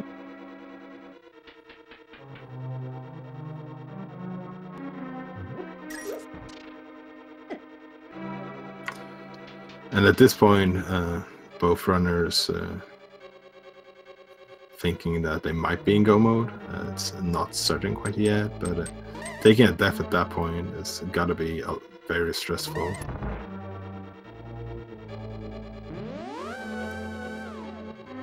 It's a very nice fight there from Geeky, making sure to stay away from the laser coming from Vitreous, or not the laser, the lightning, and getting her 6 crystal, so only Ice Palace left to do, and that's one of those that you want to go mode, so it's going to be interesting to see how many chests they decide to pick up in Ice Palace. I think I'll still pick out at least 2. The penguin's room and the 2 ice core room. Yeah, the freezer room is definitely one of the faster ones to do. And yeah, the one with the penguins is not too time consuming as well, so wouldn't be surprised to see at the very least those 2, and hopefully they might get an item from Cold Stare as well. Mm-hmm. It's gonna be a lot of Bombos animations in this dungeon, not having the fire rod. Yep. Bombo is one of my favorite weapons in the game, but it's just a little slow. Yeah, it's a very effective and safe way to take out enemies. It's just, as you said, a little bit slow, time consuming, but yeah, it looks like Geeky is preparing to take out this room as you suspected. Hookshot is a good way to take them out as well. 1 shots down. Always a little bit strange for me that they get 1-shotted by the hookshot, but not by like the 10%. Yeah, okay, the lightning. Ooh, yeah, the lightning only does 2 hearts of damage, but Riku. My God, you're scaring me sometimes. Yeah, giving me a heart attack there. Yeah, I'm very glad that they didn't have to go back again, because that would have been super unfortunate. But getting Mr. Maya down and can full clear the spot straight away. Always nice when you can pair as many dungeons as possible together. Yeah, they get to pair Eastern and Pop, and they get to pair Desert and Mire. And I mean, yeah, if they didn't do Hera earlier, they can couple Hera and Gens Towers as well. Yeah, I was gonna say that I could have even done that in the seed, but that would have been definitely kind of a gamble at that point.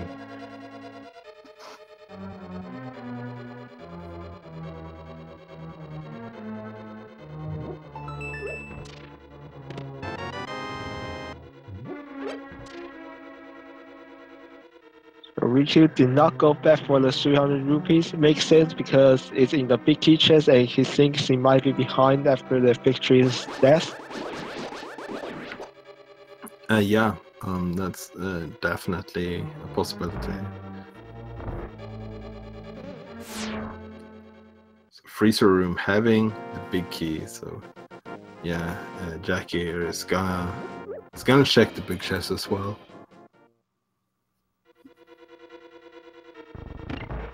So actually opened up 3 chests so far and gotten 2 of the dungeon items. Oh, they did not do the bomb jump though, so they need to go into that room to the right to get a small key. Yep.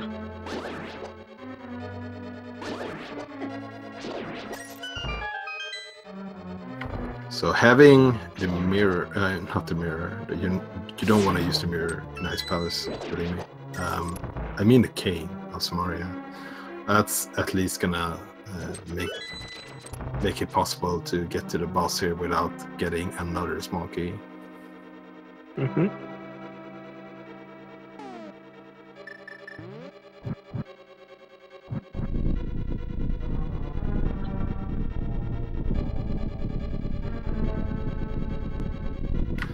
So something that they could also be on the hunt for, except for the fire rod or the boots that could be required, would be another sword upgrade. It would definitely be welcome, especially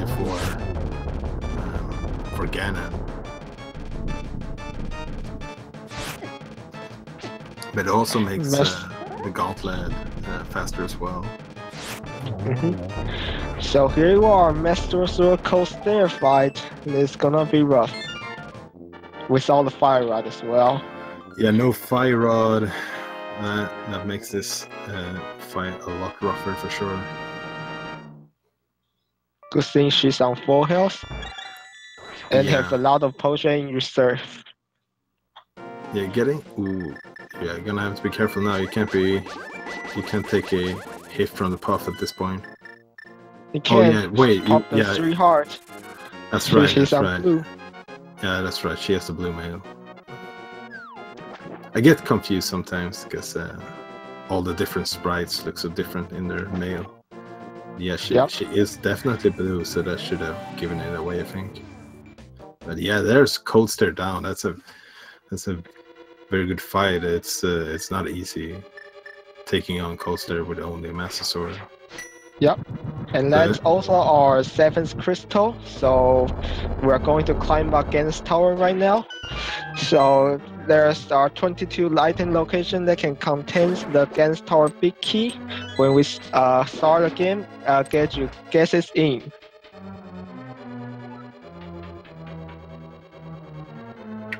Yeah, so where do you think the big key is going to be? I'm going to say straight away, I'm hoping it's not on the right side or the torch, because that would be unfortunate. Yeah, neither do I. I'm hoping it's going to be the 3 Stealthos chests. I think number 5, that is. Okay, yeah. Or let's say it like this: if it is on the right side or on the torch in Ganon's Tower, then I hope the fire rod or boots are in Ganon's Tower as well. If they cannot find the big key just yet, Turtle Rock is right next to them. They can continue going for a spin. Without fire rod, they might not go far, but there's always the chance. Yeah, for sure. They also, they can also grab that book, for example, after getting into Turtle Rock, and just to check the Ether tablet. There's so many possibilities for where those items could be, so I really hope you don't have to go on a search for them.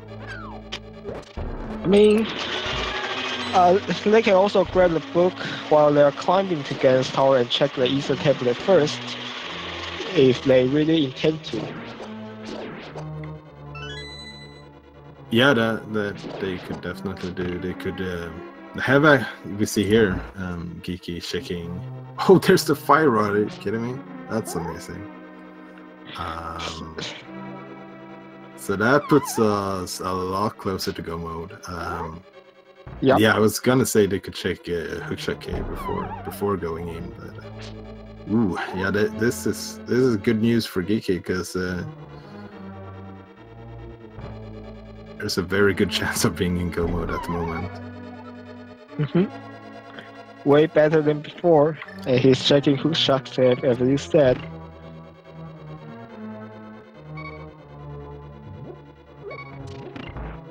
Oh, and there's tempered. Okay. And yeah, Geeky is leaving. She got what she wanted. Fire Rod and tempered. Let's go. But Yeah. she got Gannis Tower. You got nothing this time. I hope. Please don't be on the torch. Meanwhile, Riku has a little trouble doing the Ice Blast bump jump down to 2.5 part and bails out doing that. Yeah, I'm not sure. Did Raikou get any potions before this? Probably not, because they still have the same amount of money. So this fight might be a rough one. They need to be very careful on the coaster fight, having this low amount of hearts. They did a bomb jump though, so if they get the big key here, which they're gonna get, they could actually drop down to the ferry room.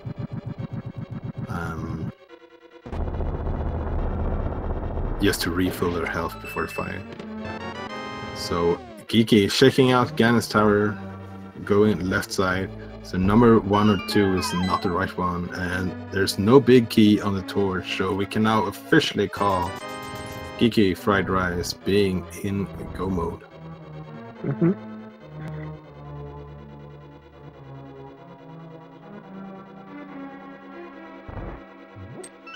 Looks like Riku did not do the bump jump as well because the pegs are on. Okay. Ooh, only half a heart.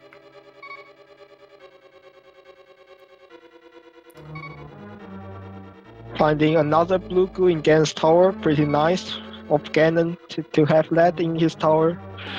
Yeah, that surely doesn't hurt.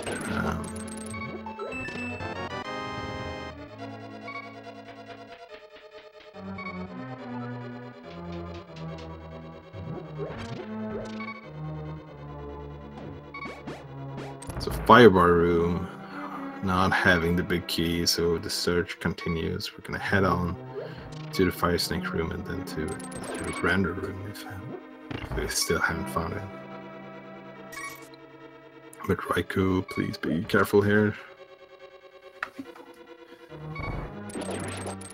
Looks like he's full killing a dungeon for maybe tempered as well. Oh no, taking a fall. And that really sucks.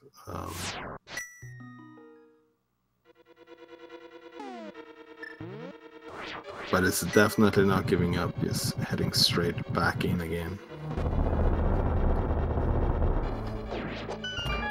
So, Render room coming up here for GeekyFriedRice. Chest number 10 through 13. Yeah, so, ooh, there's the powder. That's a good safety to have. And there's the big key. So, was that number 13 you said? Yeah, that's number 13. We'll wait for Chest to know that before we officially confirm that. Yeah, that makes a lot of sense.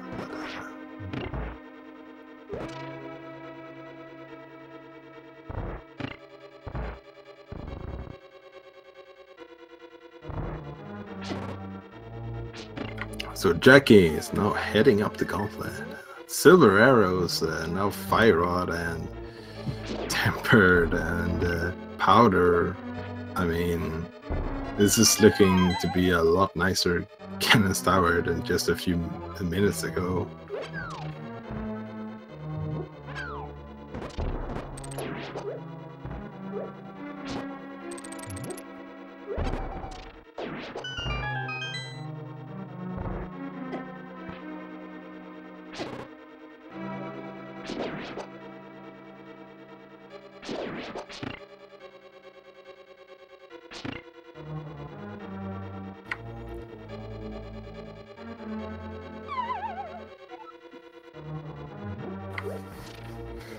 yeah, making steady progress up here.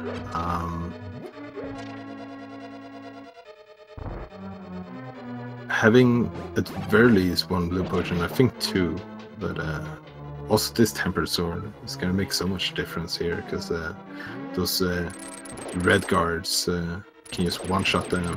Using the ether to take out the Stalfos a little bit faster than the Bombos animation, and those Stalfos can be pretty elusive to hit sometimes. I don't definitely see why they decided to do that instead.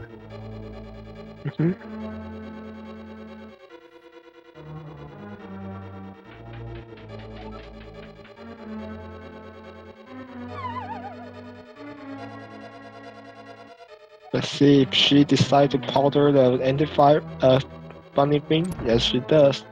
Yeah, that makes sense. It's very nice to have that as almost So like a checkpoint. So she's waiting a while in this lab room, so 3 demos appear at the same time and got a spin on all 3. Yeah, 2 spins on each of them works, or 1 spin or 2 slashes. So only need 1 more slash there or spin on the last Lamolas, and there it goes down.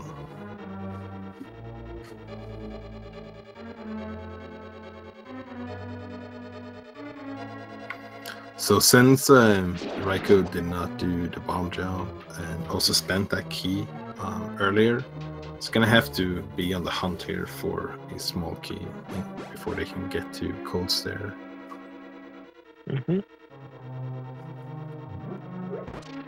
Oh yeah, this 2 room is surprisingly hard without boots. Yeah, you don't really practice it too much, I guess, without the boots, because most of the times when you've cleared so much of the game, you have them.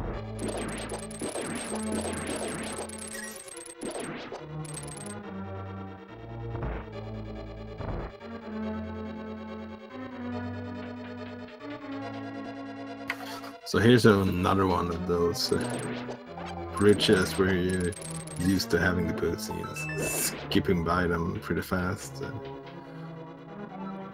That's it. Very nice dodges from Geeky to get past them. Very nice I juice. don't think it was intentional, but that silver arrow created some lag, so it might have been a little bit easier even to just sneak past them. So Raikou got that small key now. No, actually need another small key because they need to spend 1 to actually get back, so it should be... Maybe I'm miscounting. There's 1 small key on Cold Stare, I think. Yeah. That they...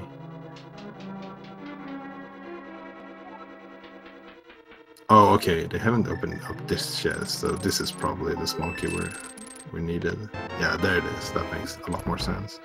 And Geeky, she is just making steady progress here. It's gonna take on Moldrum 2 here.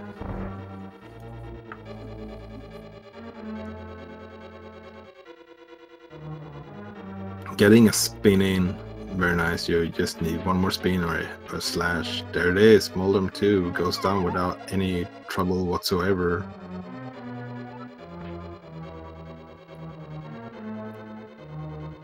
Opting not to check the last chest again because she doesn't need to.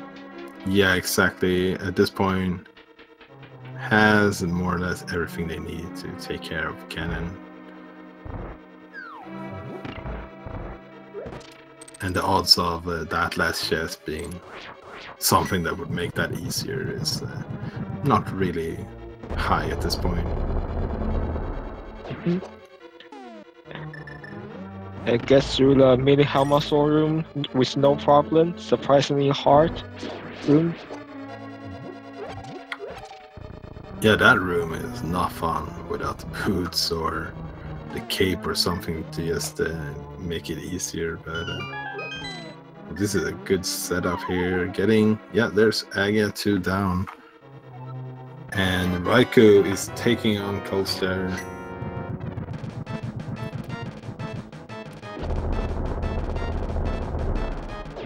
only on hammer, but he has one hit left. Oh no, that's so unfortunate. Yeah, that's rough.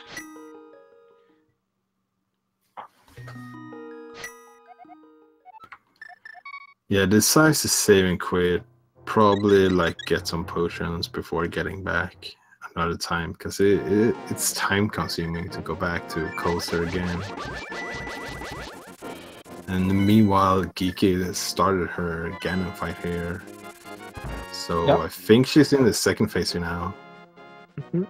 12 slashes for both phases. Yeah, using the hookshot to get some invulnerability moments there. Almost hooked into a Ganon hot clear, but she'll be fine, I think. She got a lot of potions.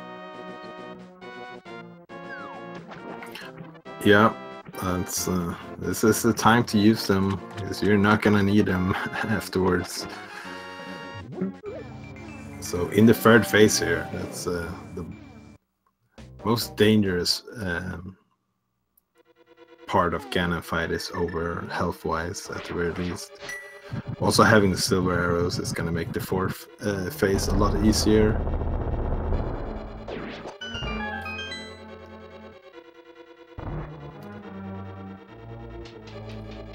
That's one hit, and ooh, almost got the torch glitch with the fire on there.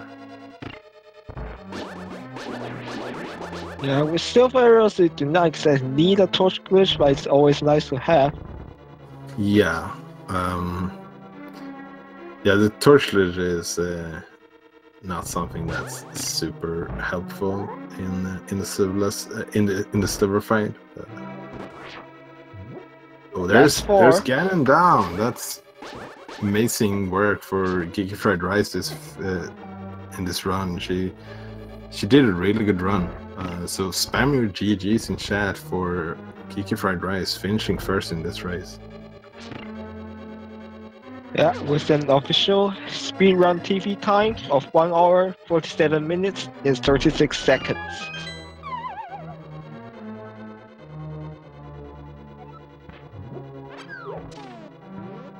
Let's see if we can get she in for an interview.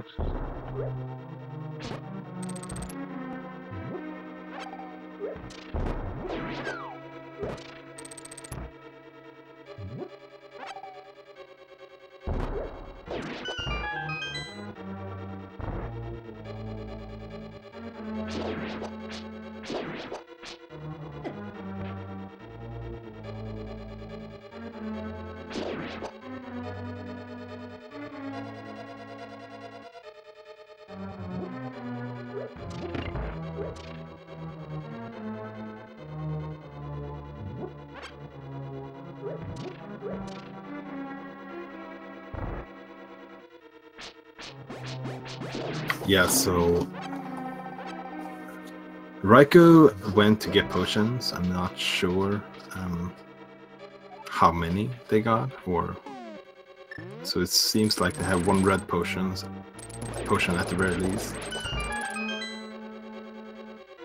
So that's definitely going to be helpful on this fight.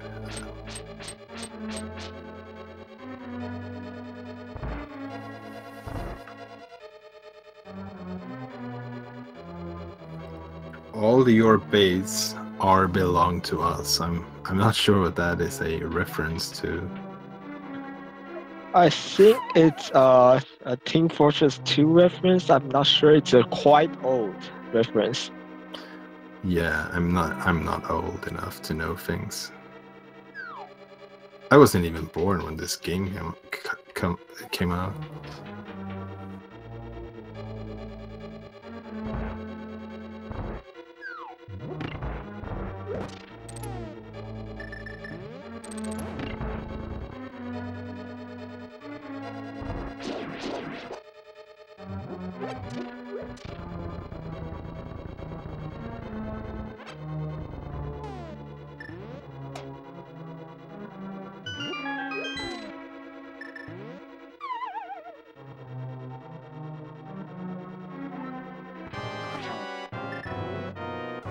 And we're joined by our winner of this race, GeekyFriedRice. GG's.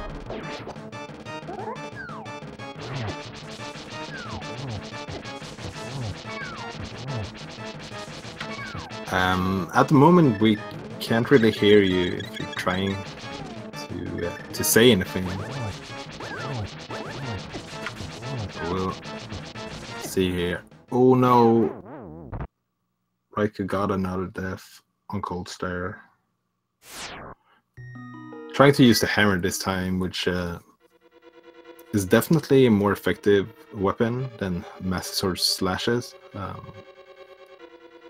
Yeah, it's a rough boss, especially in Green Mail. Am I working now? Yeah, we can hear you. Congratulations. Okay. Thank you. I'm still shaking. Yeah, I can imagine. It's quite stressful sometimes. Really behind until probably about an hour in when everything started making sense to me. Mm-hmm. And then things just started falling into place. But I felt really, really behind. However, I don't think it was a bad thing that Mitz was my go mode item for the most part. In like a linear route. So I wasn't all over the place. So I was pretty happy about that. Woo! Yeah, the myths are definitely nice to have as your go mode, because that just blocks so many items location that you don't really have to think about too much. Definitely. It's better than having boots as a go mode item, right? Yeah, we were definitely hoping that would not be the case up in Gannis Tower. And also getting the fire rod and tempered on the way up to Gannis Tower was pretty amazing. I was debating if I had time to check other overworld locations, and I was like, no, I mean, I have 2 bottles. I know that I can do silver Ganon, but I wasn't very confident with just 2 bottles. So I just decided to check Super Bunny and Hookshot, and once I found it, I'm like, okay, this is way better, so I'm just gonna go. How's Rikuplayer doing? I don't. Well, he missed out on the boom mail on catfish, so he's having a little trouble on the boss fight fixtures. No. He took a death on fixtures and 2 in Cold Stare. Yeah, Cold Stare was definitely a difficult fight with Master Sword and no Fire Rod on top of that. Certainly not my favorite ever. That's unfortunate. Green Mail, that's why I tend to check before like dipping into, or I should say I check Light World locations before I really dip into Dark World, because I hate going into Dark World with Green Mail. It's the worst feeling. Yeah, for Scary. a lot of the run, you and Raikou seem to have a lot of similar thought process and did a lot of the same decisions, including Catfish as well. Raikou was heading up to Catfish, but unfortunately took a death there, so went into Swamp Palace instead. Is it those little cactus guys? They are the worst. I hate them so much. Especially when you have Green Mail, those little cactus creatures. I don't know what they're called, but they are horrible. Yeah, I think you know which, the bouncy ones. Oh man, they are a nightmare. But no, this was a lot of fun. I actually did feel that Rikuplayer and I were pretty well matched. So I felt, but just my nerves got the better of me in some cases, and like the first hour, I just felt really behind. My escape wasn't great. I didn't find a bomb drop at all, so. But I'm here now talking to you guys, so I'm okay with this. Yeah. Yeah. Yeah, the early game was really, as soon as you got Dark World access, both of you didn't really get anything until you went to Palace of Darkness, really. Yeah, that was the point that late because I knew that I could go in there, and Pod has usually treated me very well in the past. Did not want to go with the equipment that I had. I was very scared of it, but I should have listened to my instincts. I should have gone in there a lot earlier than when I did.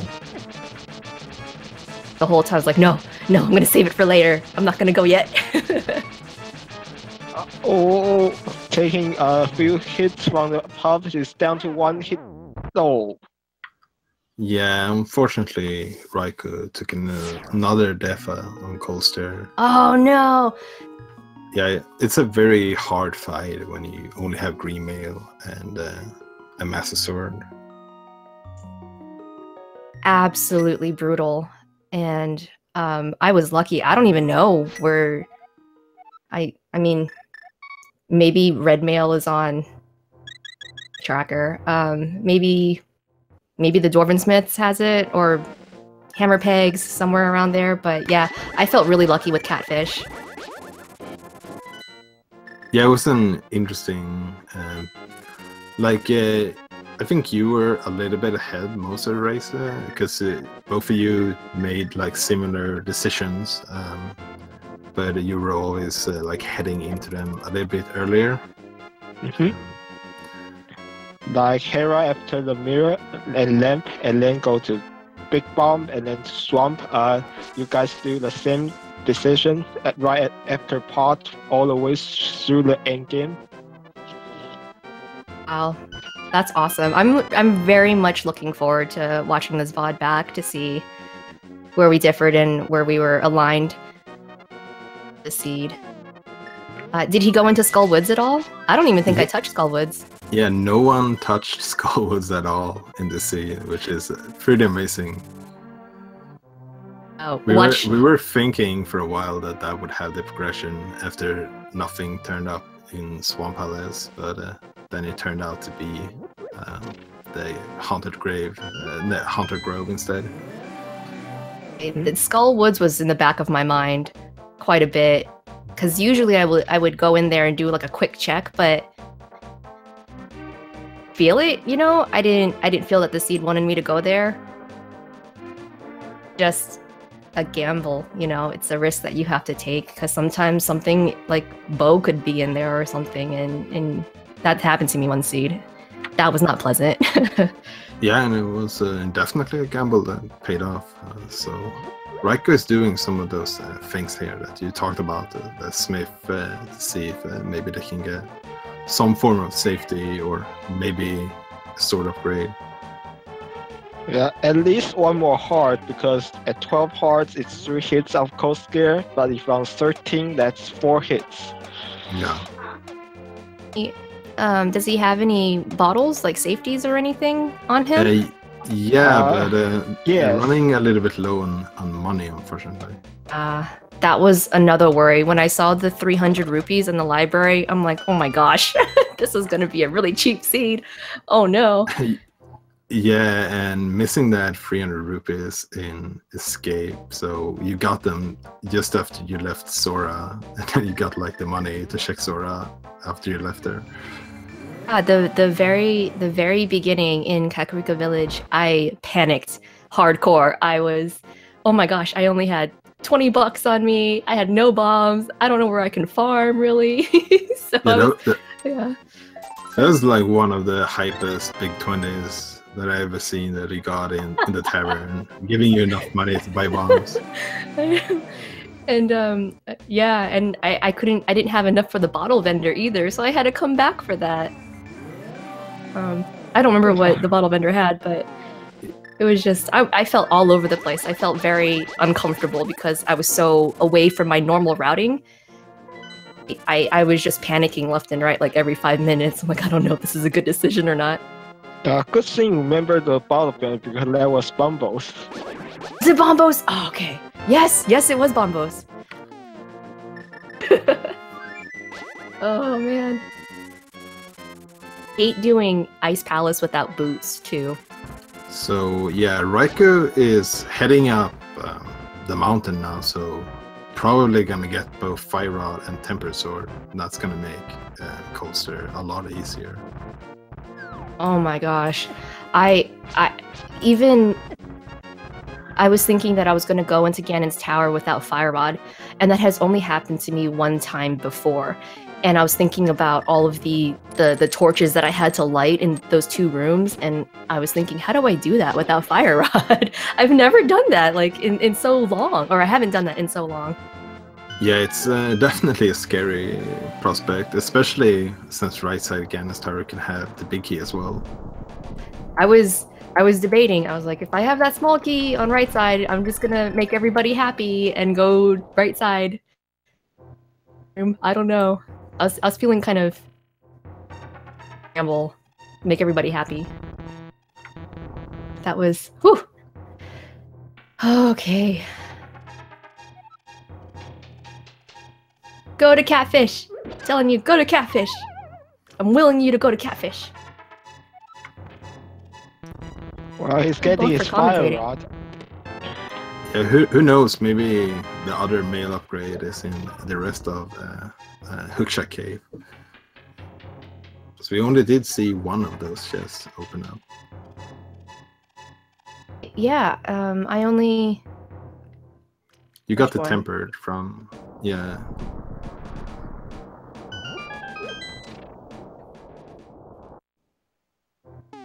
Yeah, the whole time I felt so behind, but... Oh. He's gonna do well. I'm rooting for him. Come on, Rikuplayer! You got this! There's tempered sword, some more money. It's definitely welcomed at this point as well.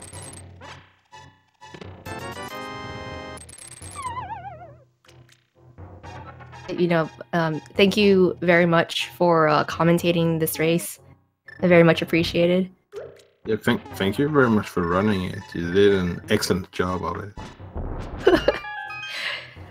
Oh, I'm still like really nervous. Still, you know. He's going for book.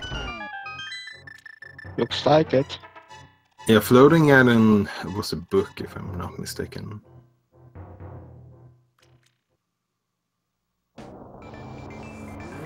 And I also want to give a shout out. We haven't really done it in this seed, but a big shout out to our tracker today, Cassidy Moen, and done an amazing job tracking this race.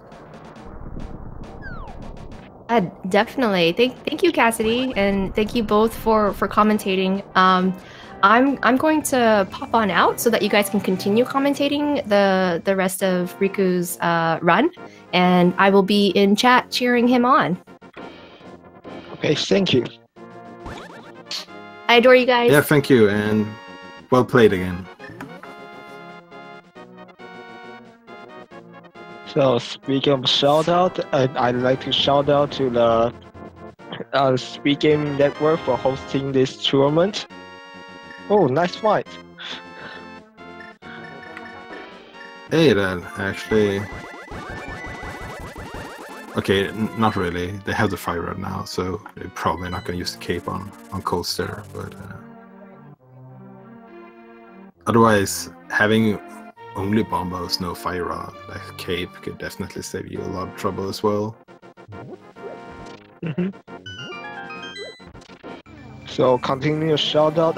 Thanks Speed Game Network. That's from Speed Gaming 1, Speed Gaming to Gaming 6, and ALTTP Randomizer channels. That's ALTTP Randomizer to ALTTP Randomizer 4. So if you want to see more randomizer race or tournament in general, make sure to follow these 2 networks. Yeah, for sure. We have a lot of races going on, more or less every single day these last couple of weeks. So it's been a really amazing tournament so far. So with that cape, checking out the Bomber Cave, actually the first time we saw that in the seed as well. Just 10 arrows, but if Raikou decides to continue on this path, they are probably gonna go by Catfish and get the Blue Mail as well, so that's really good news for them. And who knows, there might be something really good here in Graveyard Ledge as well, because I don't think we saw that during the race. No, we didn't. Yeah, he still didn't go into Skullwoods. Yeah, who needs Skullwoods anyways?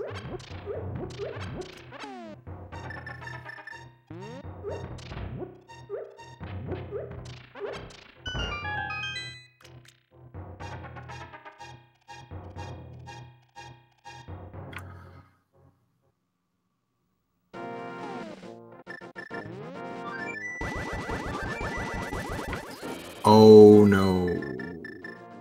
Deciding not to continue from there on. Maybe just go up Catfish from this way instead.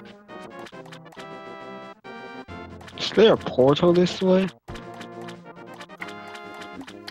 Yeah, there is. It's a little bit out of the way, but there's definitely next to Ice Palace. There's a portal you can take up to where the potion shop normally is in the light world. Ah, looks like a Bumble simply check. Yeah, it looks like bombos instead.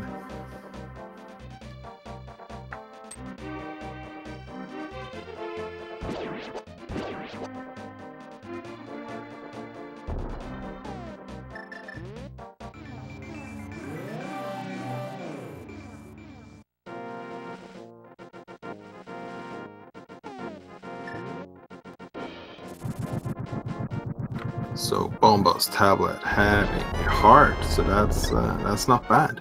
That definitely keeps you a little bit safer. I think they're up to 15 hearts now, so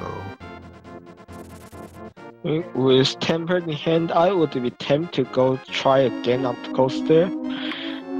But I do know, I don't, and I do.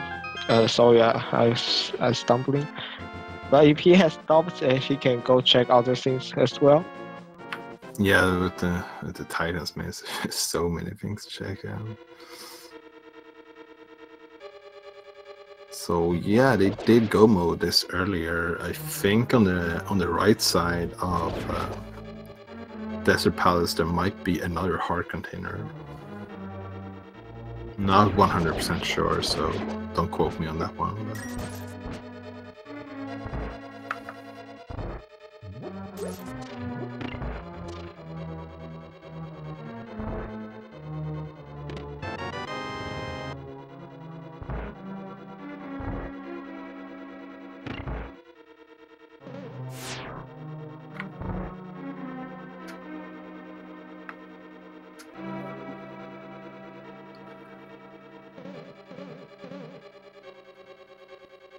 And it's just unfortunate, you know, checking so many overworld stuff but not getting that mail upgrade because it's Catfish is very far out of the way. If you isolate that location, there's very few reasons to go over there. Because there's another heart container.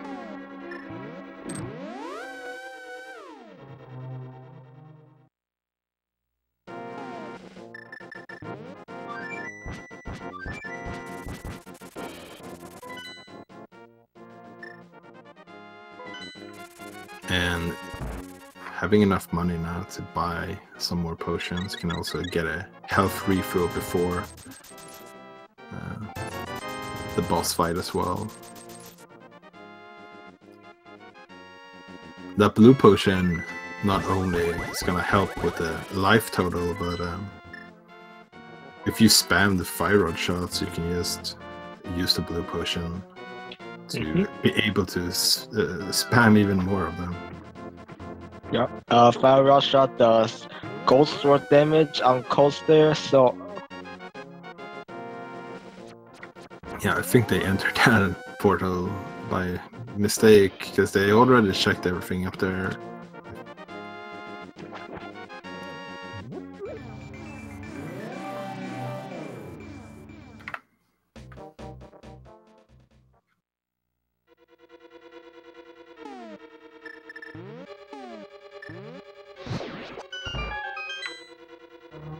And Fire Rod, just in general, is nice to have not only in the boss fight, but it makes rooms like that first one so much faster.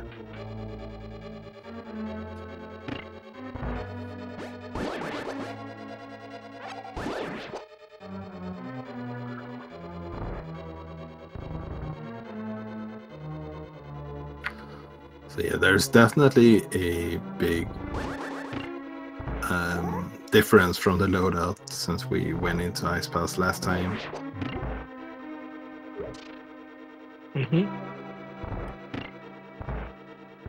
Like Tempered Sword, the slashes is the same as the hammer, but just having that hitbox of the sword is definitely a lot nicer than having the hitbox of the hammer. You can also do spins, which would do ghost sword damage.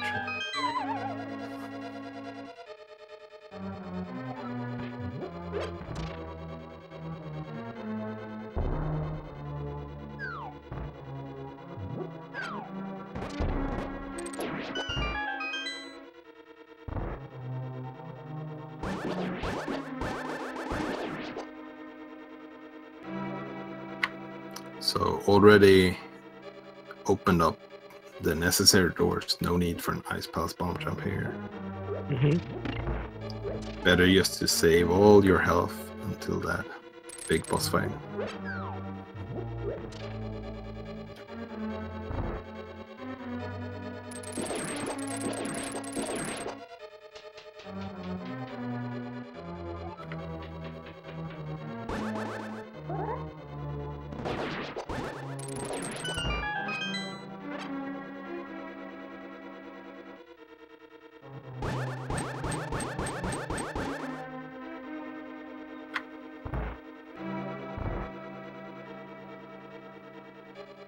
So we still don't know where the boots are.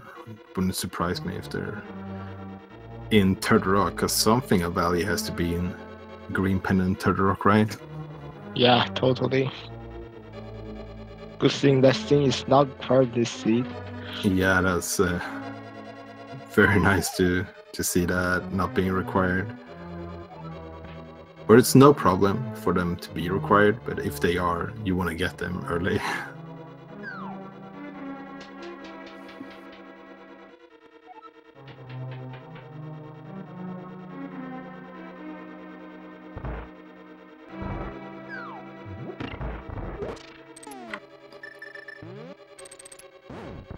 Okay, so it's time for Coaster to say his prayers.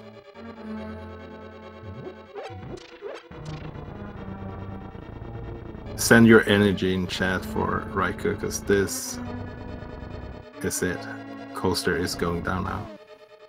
Oh, unfortunate using the blog instead of the hammer there.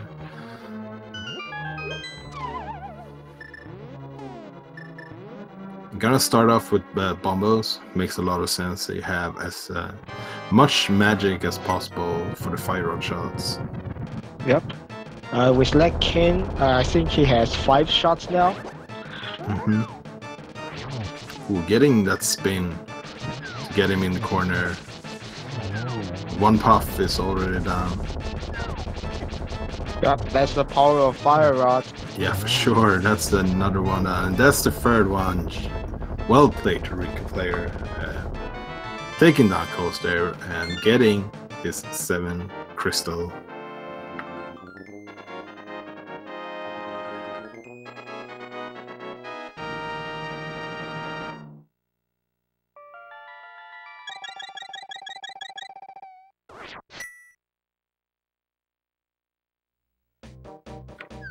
Who needs blue mail anyways when you have tempered and fire rod?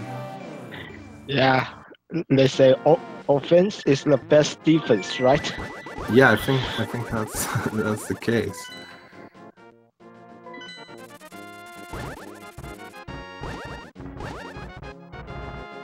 So it's gonna be interesting to see if Rikuplayer decides to make the same routing here in Ganon's Tower as GeekyFriedRice did. I don't remember if there was any small keys on the right side. I don't remember this one. So even he wants to gamble, if he wants to gamble right side, he needs to do a Dark Magician, which will put the random room last. So yeah, that's true. That would be unfortunate. Dark Magician strat would not be very helpful today. It's gonna get another bottle of blue potion and the powder as well here in Ganon's Tower, so that's definitely a welcome sight when you're about to do the climb up Ganon's Tower.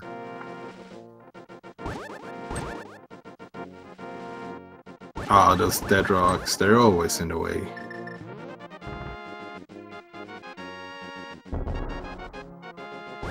Hey, one of those bombs actually hit the dead rock again.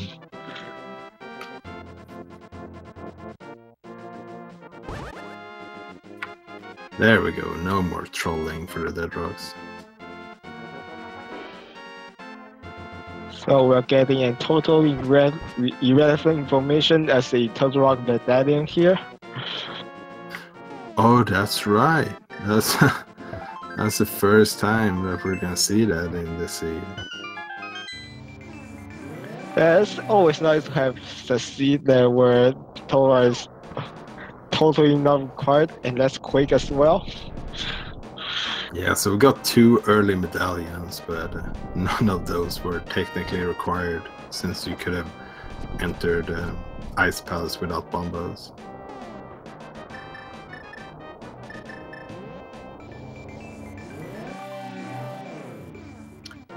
Using the mirror here to make sure that the lineouts doesn't give them any trouble. Has some iframes here to work on, so it's gonna be safe.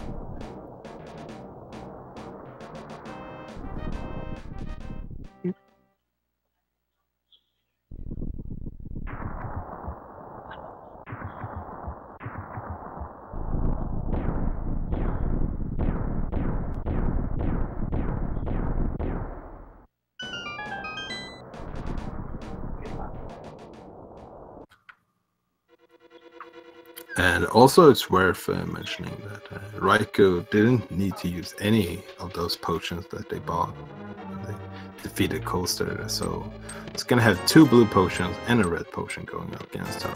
So that's really nice. There was no small key on the right side, so that's good.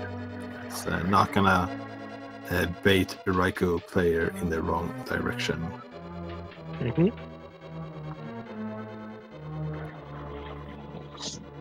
So, seeing the other 300 on the torch, we have 2 300 rupees boots lock this seat. Just realizing. Yeah, no wonder both runners had a little bit of low economy going through the seat.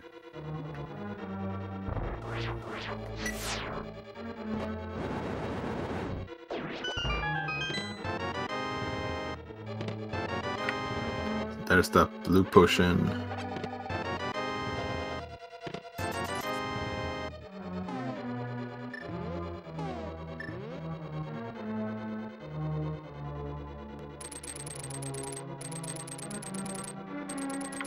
So you can't take that way without the boots, unfortunately. But, oh no, taking a fall, that's unfortunate.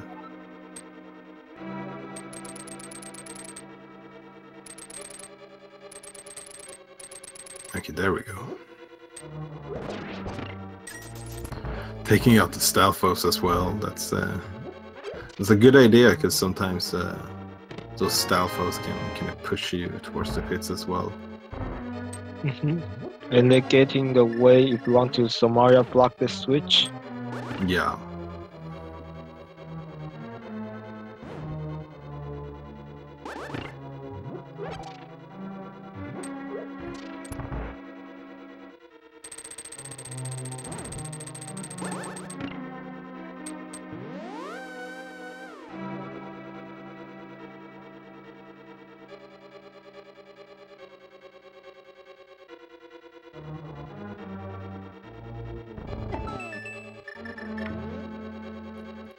So, Fire Snake Room, I don't remember what this was. It was just a piece of heart. Unfortunately, not enough to give a additional heart here, but having 16 hearts with all those potions is hopefully gonna be enough. Well, ideally he wants to find a 17th, like, because they give the extra kit on Ganon's fire bat.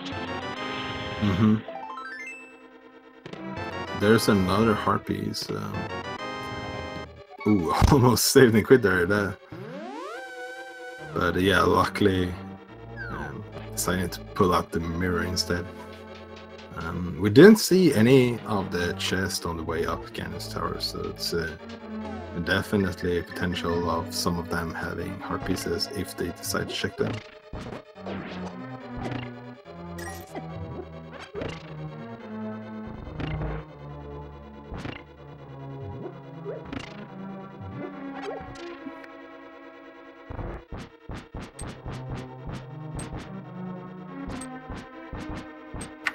Silver arrows makes these mimic streams a lot easier and faster to do. Especially this one, because you have the BMOs trying to hit you as well.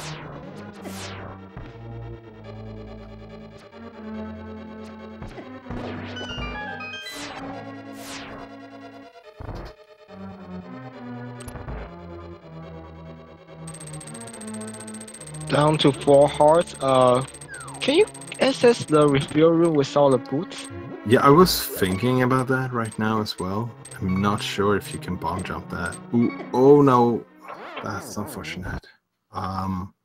So didn't get too far up Ganon's tower. So it's not gonna be a super long climb up back again. But yeah, that's definitely irritating when that happens.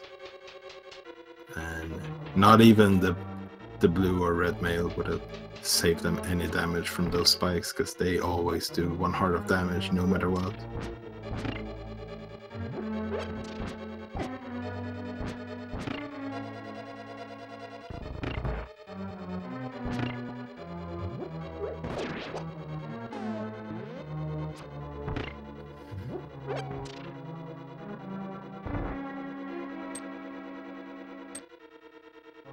So definitely has enough arrows. That's not gonna be an issue going up here.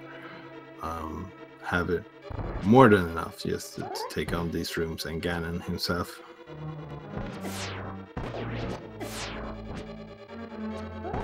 These beamers are definitely being unfriendly.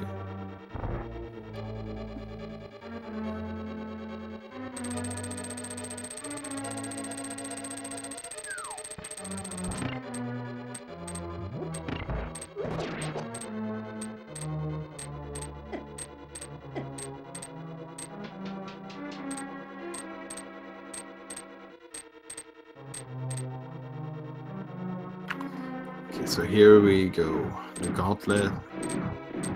Let's see what we decide to use as our weapons here. Sword slashes takes down all of them, silver arrows takes out all of them as well in one single shot, as well as the fire rod. So there's a lot of different ways you can approach the Ganon's tower. Deciding to use the ether here, like GeekyFried did as well. As we mentioned earlier, it's like the bombos, but a little bit faster.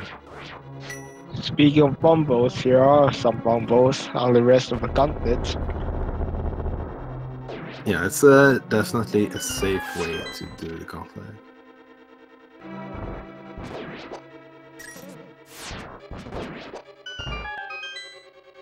So I guess he's going to bombos this last room and then powder the bunny bean next room. Yeah, you have enough magic for powder, which is nice. Getting that refill, and there's a couple of magic pots on the way up to the torches, so you're gonna have enough for those rooms as well.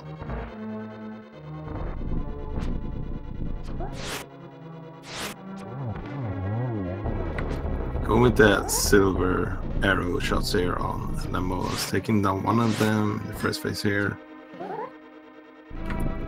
One of them did a pretty short dive there, otherwise probably been hit as well. Only one left now. So there it goes. Very nicely done. So answering chat, single rail is in the den. Yep, first they found the hammer and then the single arrow, the two most important items paired together. Makes sense. Mm-hmm.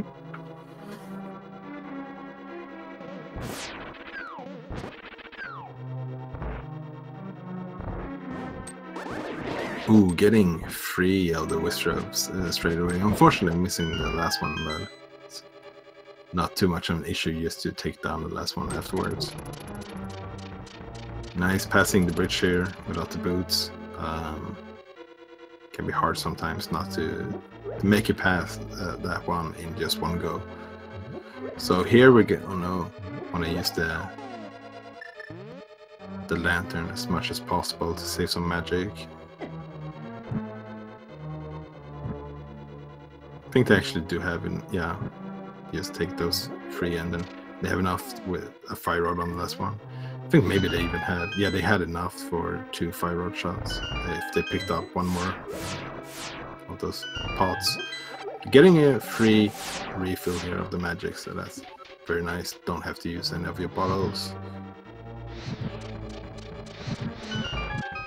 And only has 1 small key, so it's gonna have to take down one of these Helmsars. There's that small key, and hey, there's another heart.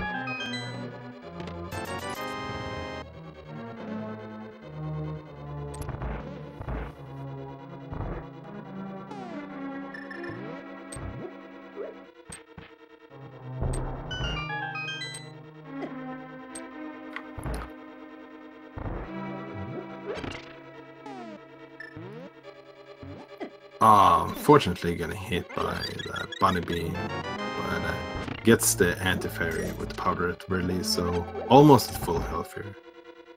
Going into Moldorm 2 fight.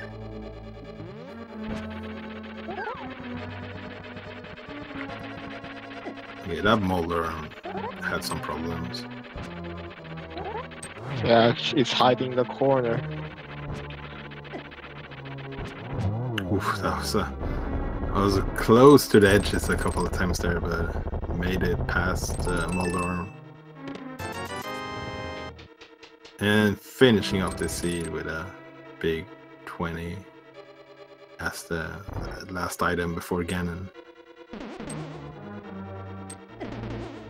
Wow, that was an odd reaction with the bumpers. I've never seen anyone just getting stuck like that. That's why this room is the worst. Yeah. Yeah, it's gonna have to be a little bit careful on the fight here. Is deciding to use a potion straight away. Don't blame them at all. You don't want to make this entire climb up again. Yeah, and you don't get a health refill after accident, so this potion will not be wasted, even if it perfectly beat accident.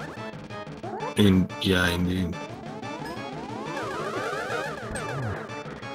Okay, so getting 2 hits so far, I think.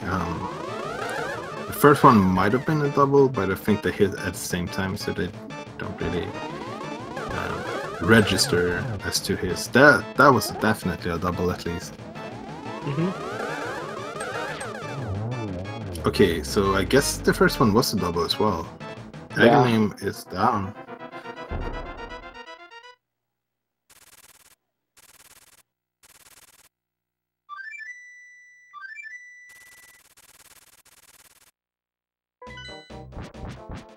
Okay, so only Ganon left to fight here. Gonna have to be careful on this fight, even though he has so many hearts at this point. Ganon hugs hurt a lot in Grimmaid. Yeah, Ganon hugs does, I think, 6 hearts or 8 on Greenmail. Yeah, something and like the that. Fire Bat does 4. Yeah, the Fire Bat does 4. And that's pretty crazy. Yeah, we saw that. Just the Trident did like 4 hearts as well. Going for the cape strats here, that's a very good way to make sure that you're safe. With 2 potions in hand, he's on to phase 3. Yeah, I'm making very fast progress here. That's the cape really lets you slash so many times in that second phase, so you can most of the times just make it a 1 cycle. So going for a torch glitch here. Oh, running out of magic, so it's gonna be tough to make it. But yeah, there it gets it nicely done. And setting up for double in here. Ooh, almost. Yeah, time doesn't progress while you're manuing. Yeah, that's true. But it's just was almost about to go out. So just one more hit, and there Ganon goes down. Very well done. This Ganon fight was really good. So spamming your GGs in chat for Rikuplayer. Had a couple of hard times there in Ice Palace, but took the time to make it through it, and definitely deserves a GG for this. Yep, with an official SRTV time of 2 hours, 31 minutes, and 30 seconds.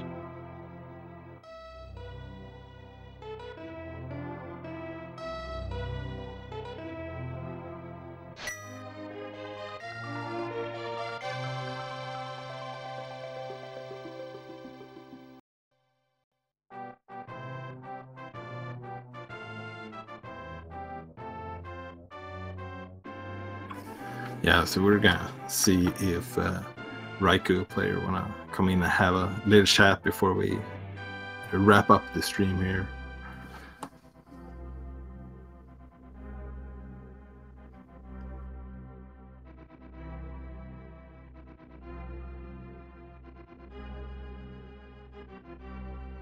Yeah, this was a very interesting race overall.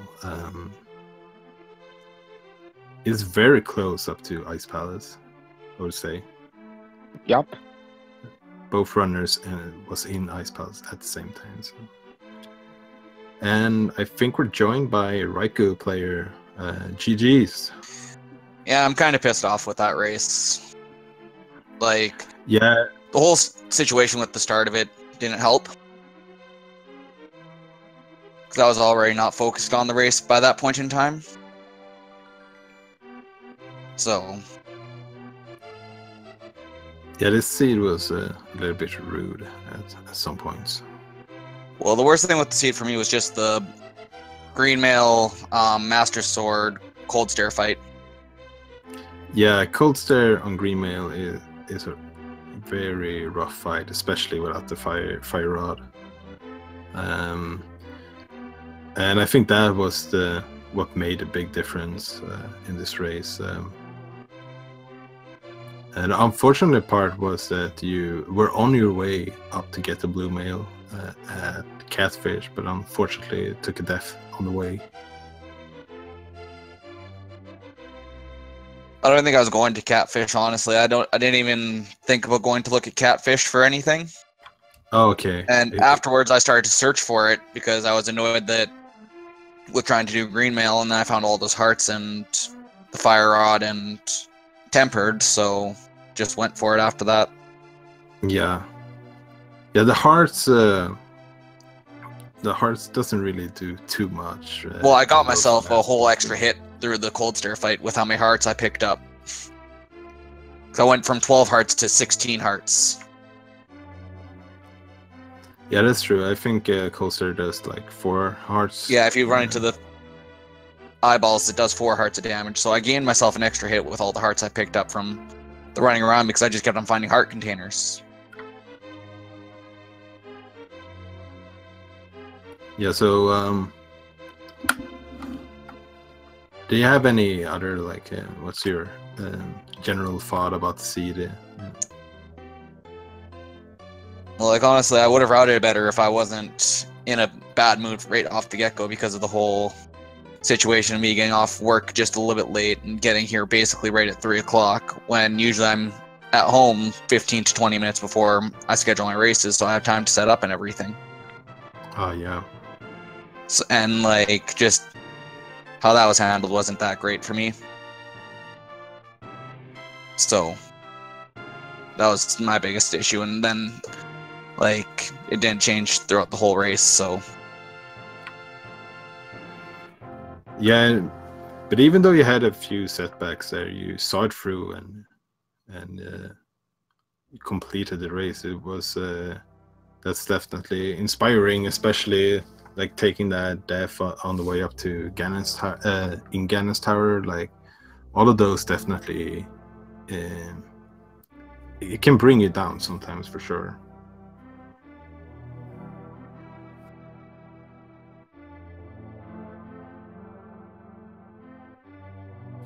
So yeah, definitely GG's. yeah, thanks.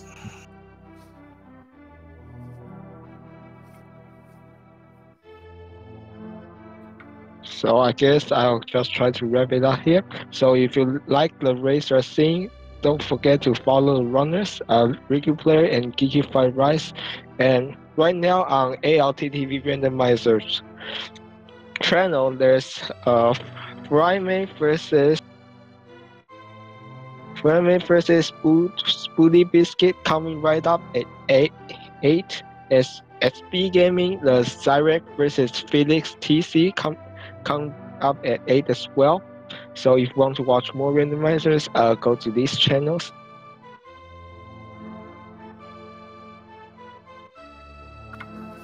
Yeah, there's definitely a lot of randomizers going on for the rest of the week as well, and I want to give some shout outs to our tracker once again.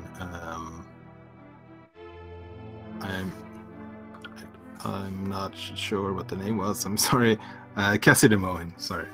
Yeah, and thank you to you as well, Blast Egg, for co-commentating this with me, and big shout outs to both our runners doing a great job during the sea. Yep, shout outs to everyone as well, and I'll see you later.